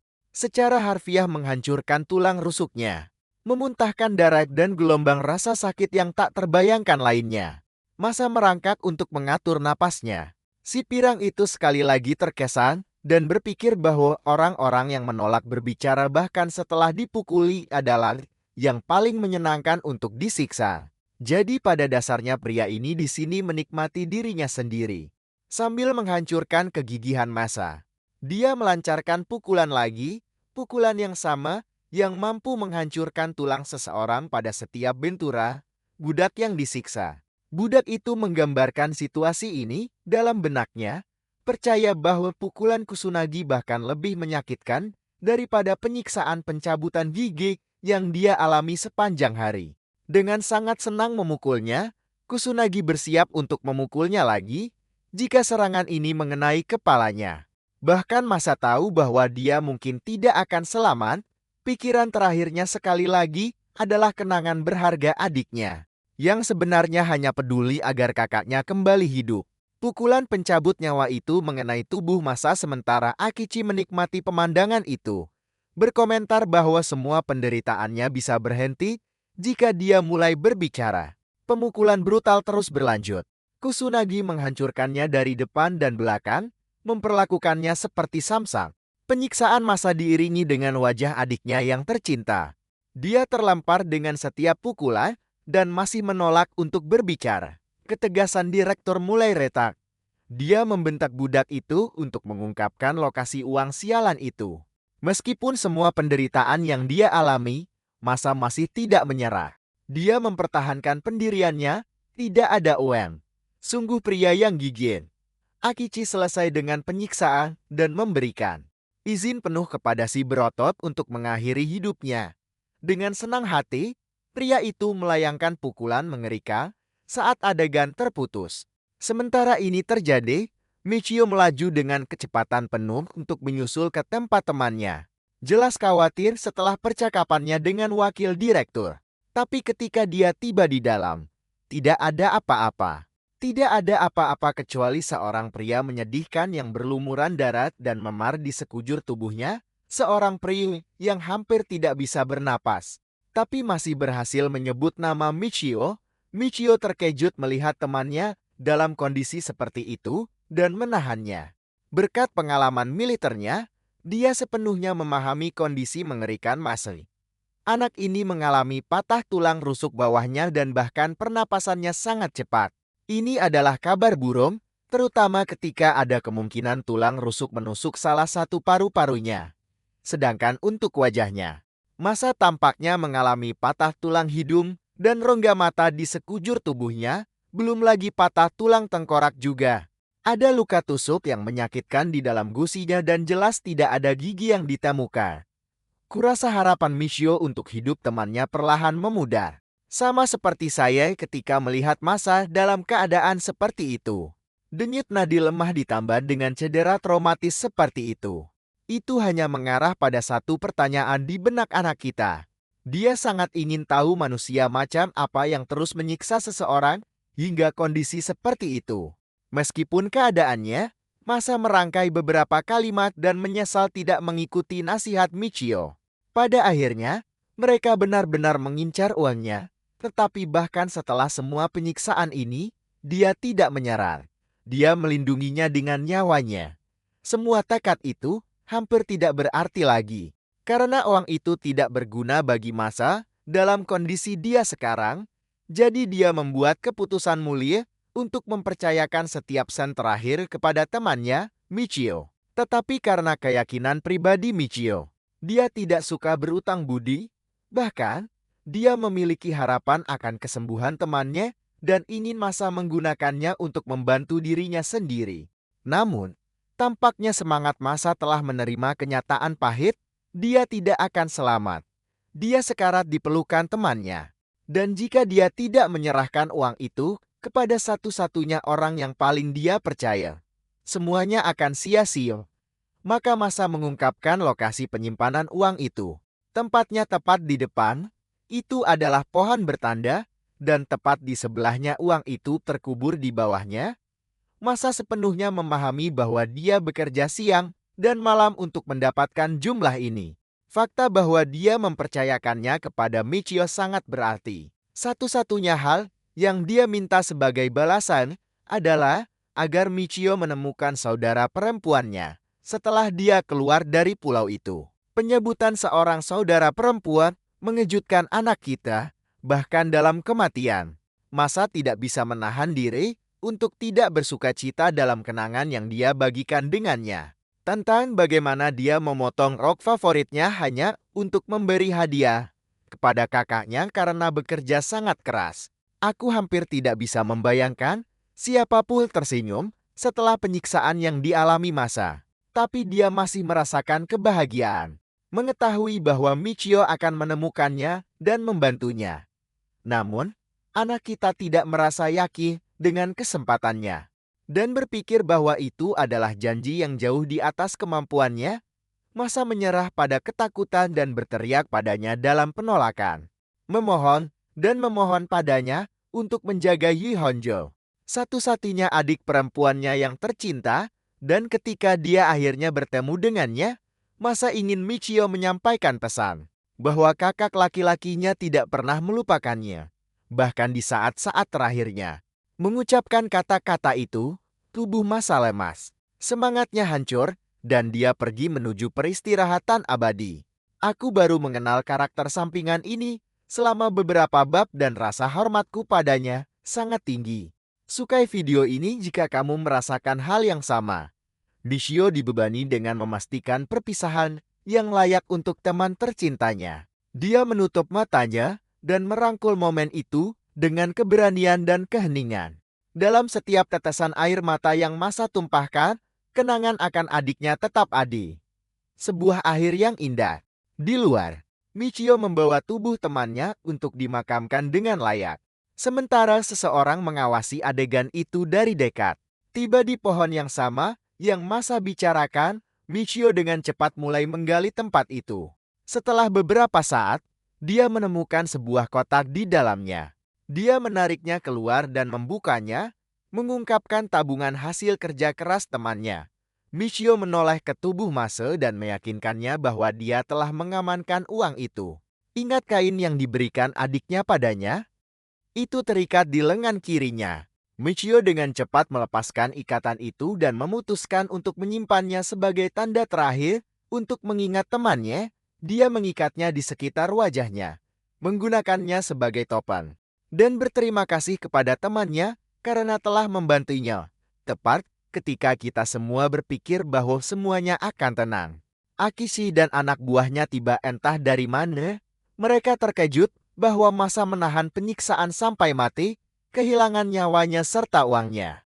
Karena sekarang mereka telah menemukannya di mata direktur psikopat itu. Ini adalah akhir yang pantas bagi tumpukan sampah rendahan. Michio hanya menatapnya tanpa respon. Sementara Akachi dengan cepat menyuruh budak yang tidak penting itu untuk menyerahkan sejumlah uang. Anak kita bangkit dan menatap bajingan ini dengan tatapan sinis paling tajam yang pernah kulihat, menolak menyerahkan uang itu. Direktur melihat Michio tidak lebih dari sekadar budak bodoh lainnya. Dia menyuruh anak buahnya untuk segera merebut uang itu, percaya bahwa itu akan semudah terakhir kali. 3 orang dengan cepat menerjang maju, berpikir jumlah mereka memberi mereka keuntungan. Tapi apa gunanya jumlah jika kau berhadapan dengan sang protagonis? Terlihat sangat keren, Michio melancarkan pukulan pertama yang brutal, membuat pria itu terengah-engah. Dia tidak berhenti di situ, dengan cekatan bermanuver dari serangan pertama. Dia melanjutkan dengan combo penuh terhadap pria kedua juga. Si bodoh ketiga dan terakhir mencoba mengejutkannya dengan pukulan tak terduga, tapi Michio melancarkan pukulan uppercut jawbreaker 9.000 tepat ke wajahnya. Ketiga pria itu langsung tumbang seolah-olah mereka hanyalah anak-anak.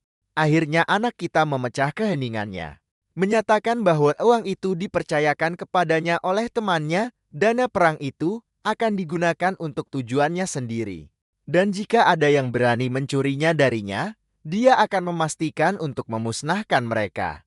Direktur menganggap anak buahnya tidak berguna dan memutuskan untuk membawa pistol ke pertarungan tangan kosong. Pria ini berpikir jawaban untuk setiap masalah adalah Glock, dan ya, aku tahu dia tidak memegang Glock di adegan ini. Tapi kau mengerti maksudnya. Michio terkejut melihat senjata itu. Sekencang apapun dia tidak bisa melancarkan uppercut pada peluru. Tapi berkat ego si berandal Piran, Kusanagi turun tangan, percaya bahwa tidak ada gunanya menggunakan peluru. Sepertinya dia memberikan nasihat yang baik kepada direktur. Padahal sebenarnya, yang diinginkan pria ini hanyalah kesempatan untuk menyelesaikan pertarungan mereka dari pertama kali. Bro ingin bertarung setiap ada kesempatan. Kirim alamat orang ini ke Goku. Michio tidak merasa terintimidasi sementara direktur memerintahkan Kusanagi untuk segera menyelesaikan semuanya. Kedua petarung mengambil posisi bertarung. Aku akan menjadi kapten yang jelas dan mengatakan bahwa anak-anak kita jelas kalah dalam hal ukuran dan kekuatan di sini. Kusanagi tahu itu dan menerjang maju seperti predator yang mengunci targetnya. Pertarungan dimulai dengan Michio memblokir dan menangkis pukulannya, hanya mengalami kerusakan minimal dari pertukaran kecil ini. Dia telah memperoleh wawasan tentang gaya bertarung Kusanagi. Dia memiliki keterampilan seorang petinju profesional dan dia bahkan meluangkan waktu untuk memuji gerakan kaki anak kita yang mengesankan. Pada saat yang sama, Kusanagi percaya bahwa seseorang hanya bisa menghindar untuk waktu yang terbatas. Tapi yang tidak dia ketahui adalah Michio memiliki ultra instingnya untuk melakukan penghindaran tak terbatas. Karena dia melakukan hal itu dan melancarkan pukulan kuat ke hati pria itu, awalnya sepertinya serangan itu menyebabkan kerusakan serius.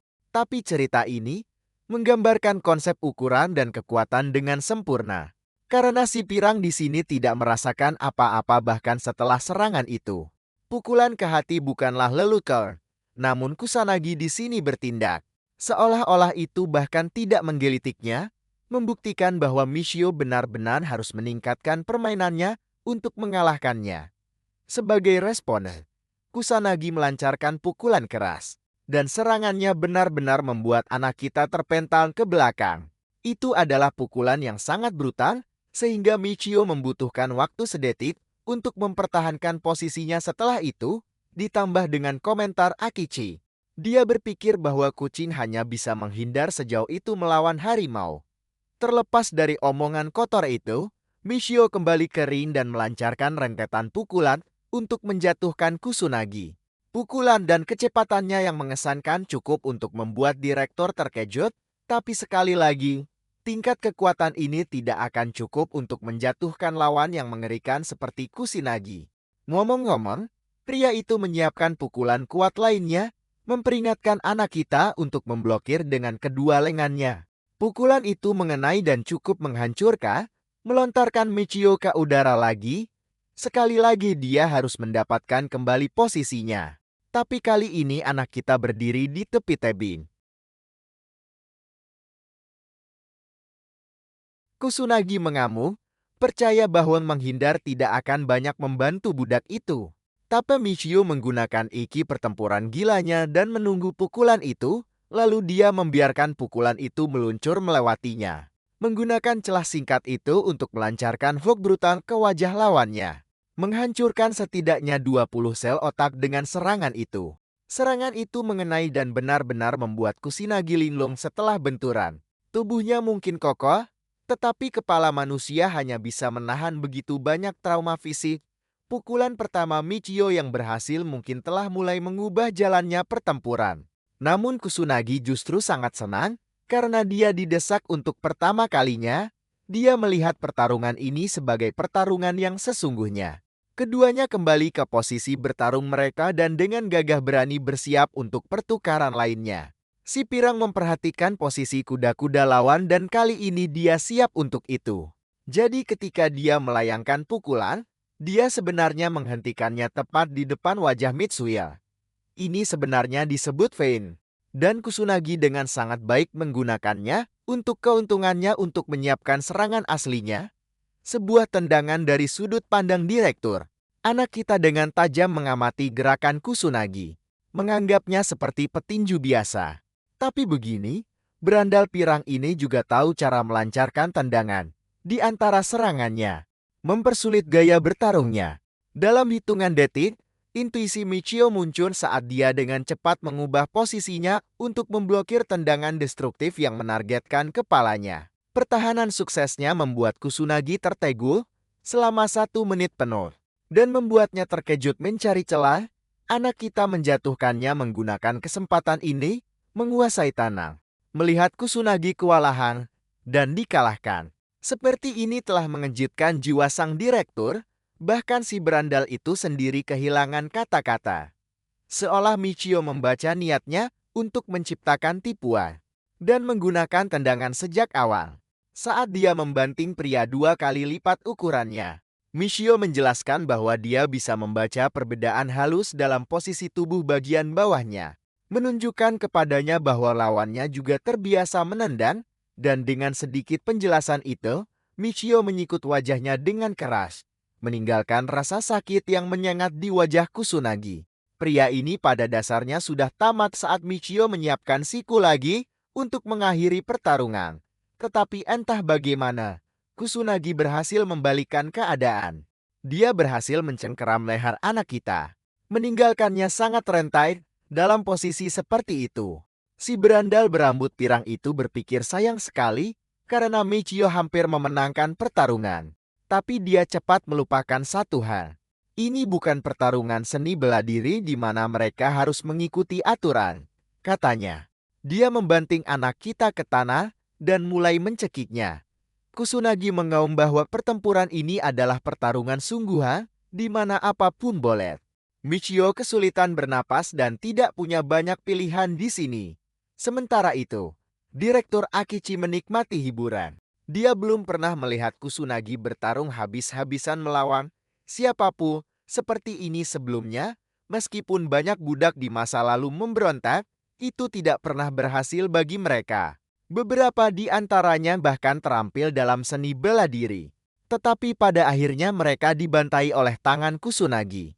Masalahnya, pria ini bertarung kotor. Dia seorang petarung jalanan, secara harfiah. Itulah mengapa dia berpikir dia berada di atas seniman bela diri biasa yang jauh lebih rendah darinya. Pengalamannya dalam pertempuran sebelumnya memberinya kepercayaan diri saat dia mencekik Michio di tanah. Untungnya bagi anak kita, dia dengan cepat menerapkan teknik yang benar dan mengarahkan serangan telapak tangan ke leher Kusunagi.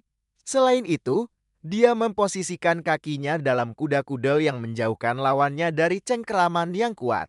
Kusunagi mulai menyadari bahwa dia tidak berhadapan dengan seniman bela diri biasa di sini.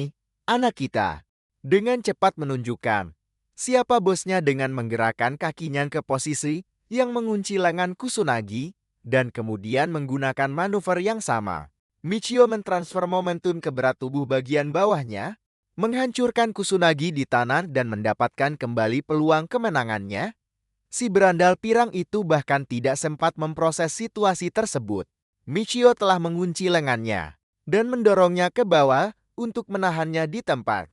Memahami posisi mereka, Michio mengingatkan lawannya yang terhormat tentang omong kosong yang dia katakan sebelumnya. Jika ini adalah pertarungan sungguhan, maka apapun boleh, bukan? Untuk menunjukkan maksudnya, anak kita menghancurkan lengan Kusunagi, mengiriminya aliran rasa sakit yang menggelegar. Kehilangan lengan membuatnya menjadi budak kecil Michio. Anak kita naik ke atasnya dan menekankan bahwa meskipun ini adalah pertarungan di mata Kusunagi, baginya, pertarungan ini bahkan lebih rendah dari itu. Ini hanyalah pembantaian satu orang yang paling berbahaya. Pria yang pernah direkrut oleh pasukan Aldomir dalam unit khusus mereka, George Sai. Dia memiliki rekor kemampuan tempur yang tak tertandingi. Jadi pertarungannya hampir tidak bisa disebut pertarungan. Kusunagi tidak tahu semua ini, dia hanya tertarik dengan apa yang bisa ditawarkan oleh seorang budak belaka. Menerapkan taktik kotor, dia menggunakan jari-jarinya dan mengarahkannya tepat ke mata Michio. Menanggapi taktik kotor dengan upaya kotornya sendiri, Michio membenturkan kepalanya ke kekuatan jari-jari itu, segera mematahkannya, dan memberi Kusunagi pengalaman menyakitkan lainnya. Hal tentang Michio adalah bahwa di kehidupan masa lalunya, yang dia tahu hanyalah pertempuran antara hidup dan mati. Sebagai seorang prajurit, dia adalah mesin pembunuh yang tidak memiliki batasan. Bahkan sekarang, dia melakukan dorongan siku penuh seperti palu, bertujuan untuk menghancurkan kepala Kusunagi.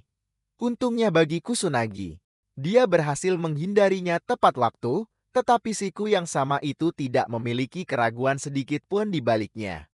Itu bahkan meninggalkan bekas di tanah, membuat petarung itu bertanya-tanya siapa yang dia hadapi. Pria biasa manapun pasti akan ragu-ragu sebelum tindakan mengambil nyawa, tetapi Michio, seorang budak belaka, tampaknya tidak menunjukkan tanda-tanda keraguan. Ini seperti hari Selasa biasa baginya, dia bahkan tidak peduli atau menunjukkan emosi. Dia benar-benar seperti John Wick dan berpikir ini hanyalah pembunuhan lain. Kesadaran akhirnya menghantam Kusunagi, dia berhadapan dengan seseorang yang hanya akan berhenti ketika dia membunuh targetnya. Dengan menyedihkan, petarung itu mencoba memblokir dengan lengannya yang patah. Tetapi dia meninggalkan celah yang dengan mudah dieksploitasi Michio. Menargetkan titik tekanan di lehernya, menambah rasa sakitnya yang menyiksa. Sekarang situasinya benar-benar terbalik, Michio menahannya dan mencekik lawannya. Dan Kusunagi dengan cepat menyadari bahwa dia telah membuat kesalahan besar. Memahami pria ini, di matanya, tidak ada keraguan bahwa Michio adalah mesin pembunuh harfiah. Itulah hal terakhir yang dia pikirkan sebelum anak kita melayangkan pukulan brutal ke wajahnya, membuatnya pingsan. Mari kita bicara sebentar tentang gaya bertarung anak kita. George Sai, atau lebih tepatnya, Michio, mengkhususkan diri dalam gaya seni bela diri yang efisien bernama Krav Maga. Sebagian besar pasukan khusus menggunakannya di berbagai negara dan sering dianggap sebagai seni bela diri terkuat di dunia untuk pertarungan jarak dekat. Ngomong-ngomong, menjatuhkan seseorang hingga pingsan tidak cukup bagi anak kita. Dia mengambil batu besar dari tanah dan berniat menghantam tengkorak Kusunagi dengannya, mengarahkan pandangannya untuk menghancurkan kepalanya berkeping-keping. Michio tidak ragu mengayunkan batu itu ke bawah tepat saat dia akan menghubungkan batu itu dengan kepala Kusunagi. Kata-kata Kyo mulai mengalir kembali ke benaknya. Anak laki-laki yang memohon pada mesin pembunuh kejam agar tidak menjadi pembunuh. Mengingat momen itu menyebabkan Michio mempertimbangkan kembali tindakannya. Dia melemparkan batu itu ke air. Pertarungan berakhir dengan Kusunagi tidak berdaya. Atau begitulah yang kamu kira. Karena si kepala batu keras kepala ini bangkit semenit kemudian untuk bertarung lagi. Bro kehilangan separuh giginya dan dia masih di sini mengoceh tentang menikmati pertarungan. Pria itu ingin bertarung sampai mati dan Michio dengan cepat menyadari bahwa ronde 2 akan segera dimulai. Tetapi sebelum salah satu dari mereka bisa melakukan apa-apa, anak kita mendengar Akichi mengisi senjatanya dari belakang. Mendengar itu dia dengan cepat menghindar sebelum tembakan dilepaskan menyebabkan dia menghindari garis pandang. Sayangnya bagi Kusunagi, Bro akhirnya menerima pukulan itu secara cuma-cuma. Setelah menghindari pertemuan itu, anak kita dalam masalah karena dia langsung menuju ke laut. Sementara dia harus khawatir jatuh. Kusunagi di sini sedang memproses luka tambat di dadanya. Ngomong-ngomong Michio berhasil meraih tepi tebing untuk bertahan hidup. Sementara direktur di sini frustrasi karena dia melewatkan satu-satunya kesempatannya untuk menjatuhkan budak itu pada saat yang sama. Dia bahkan tidak merasa bersalah karena tidak sengaja menembak Kusunagi. Di matanya Bro hanyalah pecundang yang tidak bisa menghabisi satu budak pun. Si berandal pirang mengutuknya atas pengkhianatan mendadaknya. Tetapi direktur psikopat ini berpikir itu wajar untuk menyingkirkan pelayannya ketika mereka tidak lagi berguna baginya. Dalam satu tindakan pemberontakan terakhir Kusunagi menyerbu maju. YBEO menyerbu pria yang memegang pistol yang diarahkan padanya. Akachi sangat senang menembaknya berkali-kali. Sekarang aku tidak tahu jenis plot armor apa yang dikenakan si pirang brengsek ini. Tapi beritahu aku bagaimana dia bisa berlari menembus beberapa luka tembak. Bahkan direktur pun seperti apa yang terjadi dalam satu tindakan pemberontakan terakhir Kusunagi. Dia melancarkan serangan Texas Smash yang kuat tepat ke wajah jelek direktur. Akachi tahu bahwa jika dia menerima serangan ini dia tidak akan bisa melihat dirinya sendiri.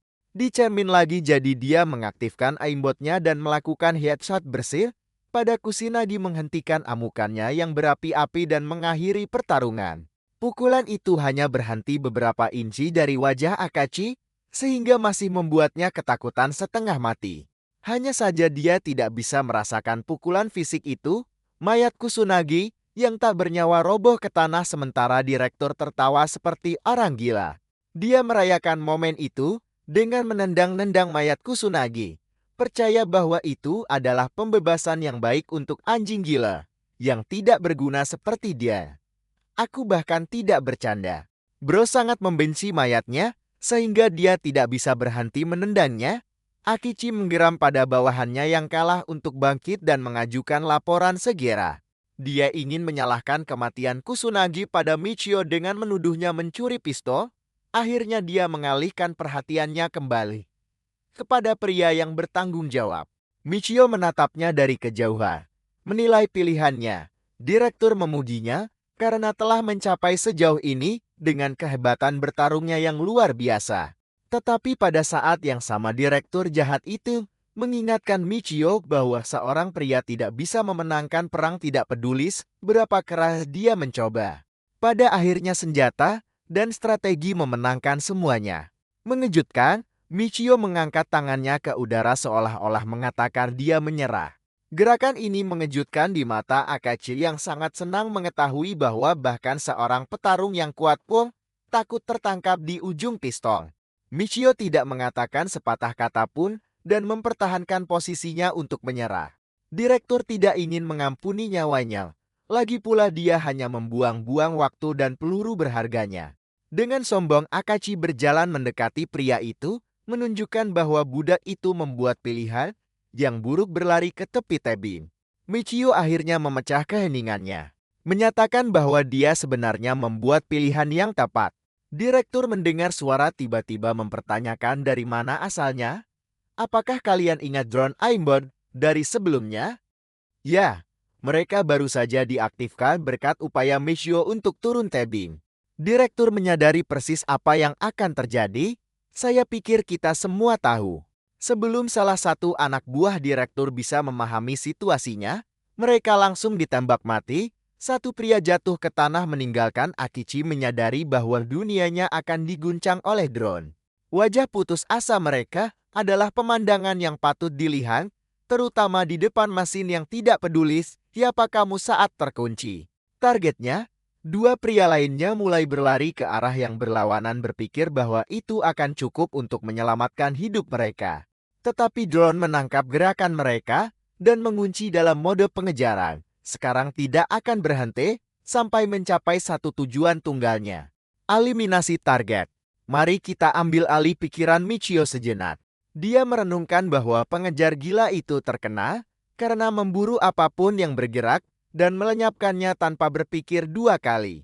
Hal yang sama terjadi saat kedua pria itu ditembak mati dengan cara yang memuaskan. Direktur yang masih mengarahkan pistol ke kepala Michio praktis gemetar ketakutan. Anak kita mengerti bahwa bajingan Akachi ini belum menggerakkan otot sedikit pun. Ini karena dia tahu tentang drone, lebih spesifik lagi model drone Mad Pursuer. Ini membuat keduanya dalam kebuntuan. Jika salah satu dari mereka mencoba melarikan diri, drone akan memusnahkan mereka. Drone kembali untuk mengawasi area tersebut. Sementara direktur tenggelam dalam pikirannya, dia tidak tahu bagaimana seorang budak biasa bisa memancing drone sampai ke sini. Budak biasa di pulau itu bahkan tidak tahu tentang keberadaan drone. Bahkan saat itu, Akechi tidak peduli dengan hal lain. Yang dia pedulikan sekarang hanyalah membunuh budak di depannya yang terbukti jauh lebih berbahaya daripada yang pernah dia kira sebelumnya. Sebelum dia menarik pelatun, Michio mulai berbicara lagi, menyoroti pengetahuan direktur tentang drone.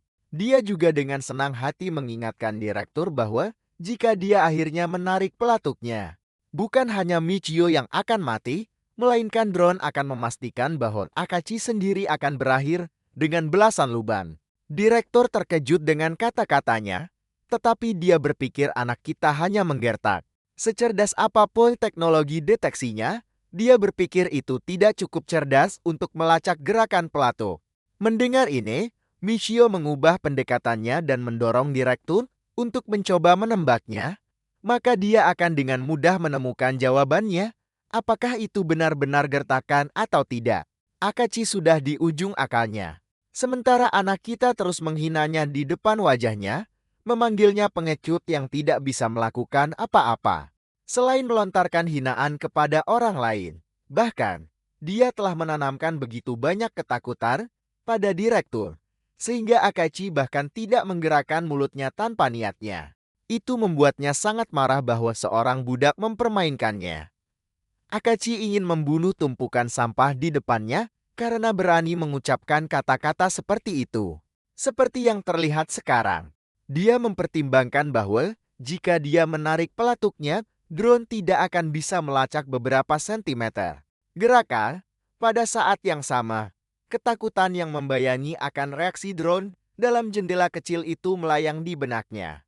Dia tidak ingin mengambil risiko. Ketika menyangkut hidupnya, menariknya, Michio memang menggertak. Karena dia tidak tahu pasti apakah drone mampu mendeteksi jejak gerakan sekecil itu. Seperti menarik pelatut. Tetapi dengan ini, dia telah membeli waktu untuk menunggu saat drone akan melayang sedikit lebih lama. Dan ketika ia berpikir tugasnya selesai, ia akan kembali ke posisi awalnya. Dalam jendela kecil itu, anak kita berniat untuk menerjang dengan kecepatan penuh untuk menjatuhkan direktur, memukul kepalanya dan mengambil alih kendali situasi. Pertempuran kesabaran telah dimulai. Drone melayang di atas kehidupan mereka berdua. Sementara Akachi gemetar menghadapi kesempatannya. Tidak tahu keputusan apa yang harus dia buat. Tiba-tiba, hembusan angin kencang bertiup dari hutan ke tempat mereka berdua berdiri. Hembusan angin itu mampu membuat drone kehilangan keseimbangan. memungkinkan direktur menemukan satu-satunya kesempatannya untuk menarik pelatuk. Bajingan itu dengan cepat melepaskan tembakan ke arah budak itu, dan tidak, ini bukan salah satu cerita di mana protagonis bisa menghindari peluru dari jarak dekat.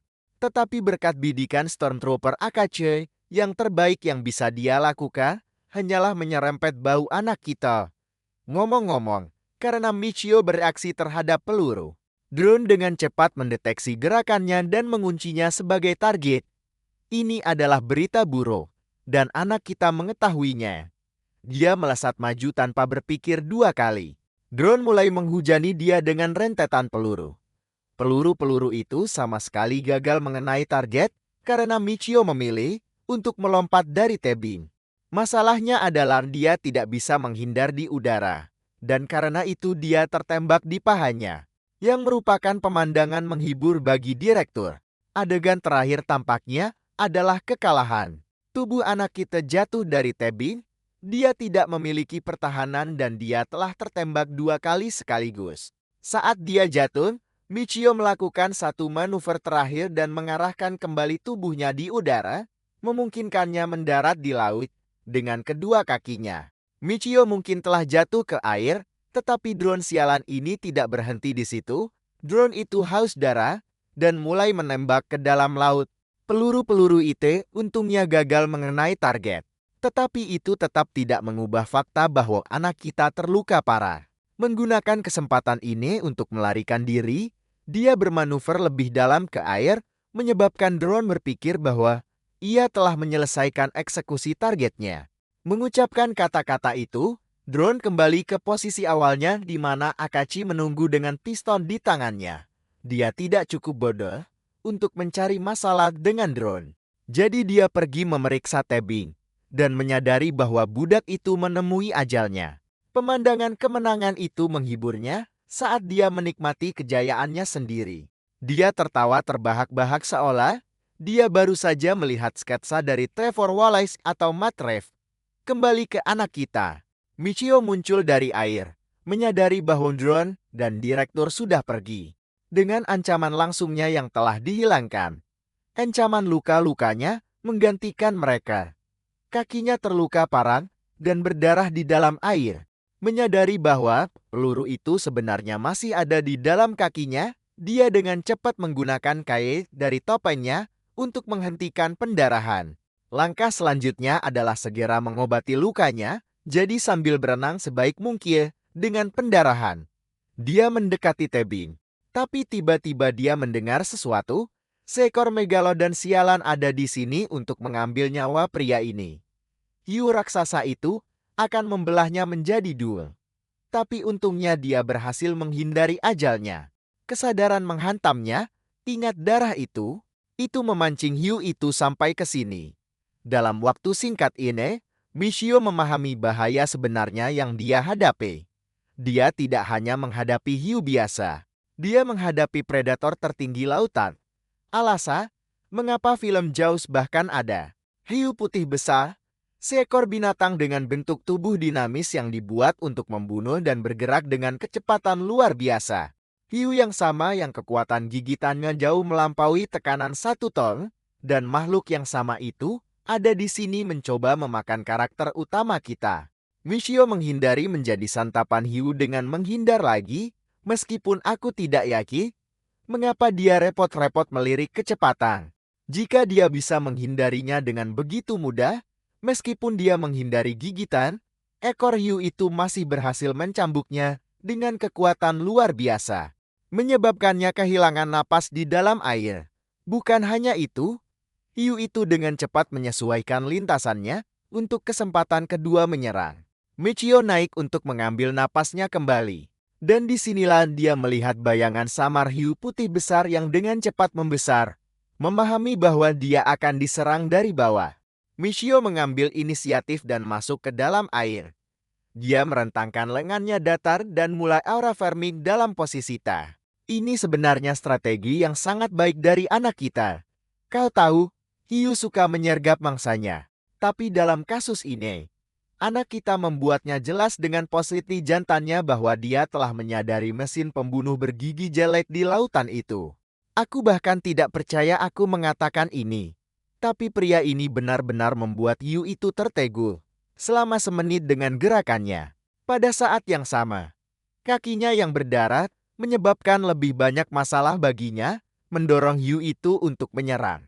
Seluruh strategi Michio hancur begitu Yu itu mencium bau darahnya. Saat ini dia sangat rentan. Tapi pria ini menolak untuk menyerang. Dia sudah mengunci titik-titik vital Yu itu, menyadari bahwa satu-satunya kesempatan yang dia miliki di sini adalah menyerang hidung makhluk itu yang rentan saat hiu raksasa itu membuka rahangnya untuk memberikan gigitan yang menghancurkan. Semangat manusia yang tak tergoyahkan bertekad untuk terus berjuang. Menargetkan organ Lorenzini hiu putih besar, Michio berhasil melayangkan pukulan kuat ke hidung makhluk itu. Untuk sesaat, dia benar-benar berpikir strateginya berhasil. Tapi sayangnya, itu meledak di wajahnya saat hiu itu menerjang tubuhnya dengan kekuatan yang menghancurkan. Michio terlempar keluar dari air, menyadari bahwa dia benar-benar kalah dalam hal perbedaan fisik mereka.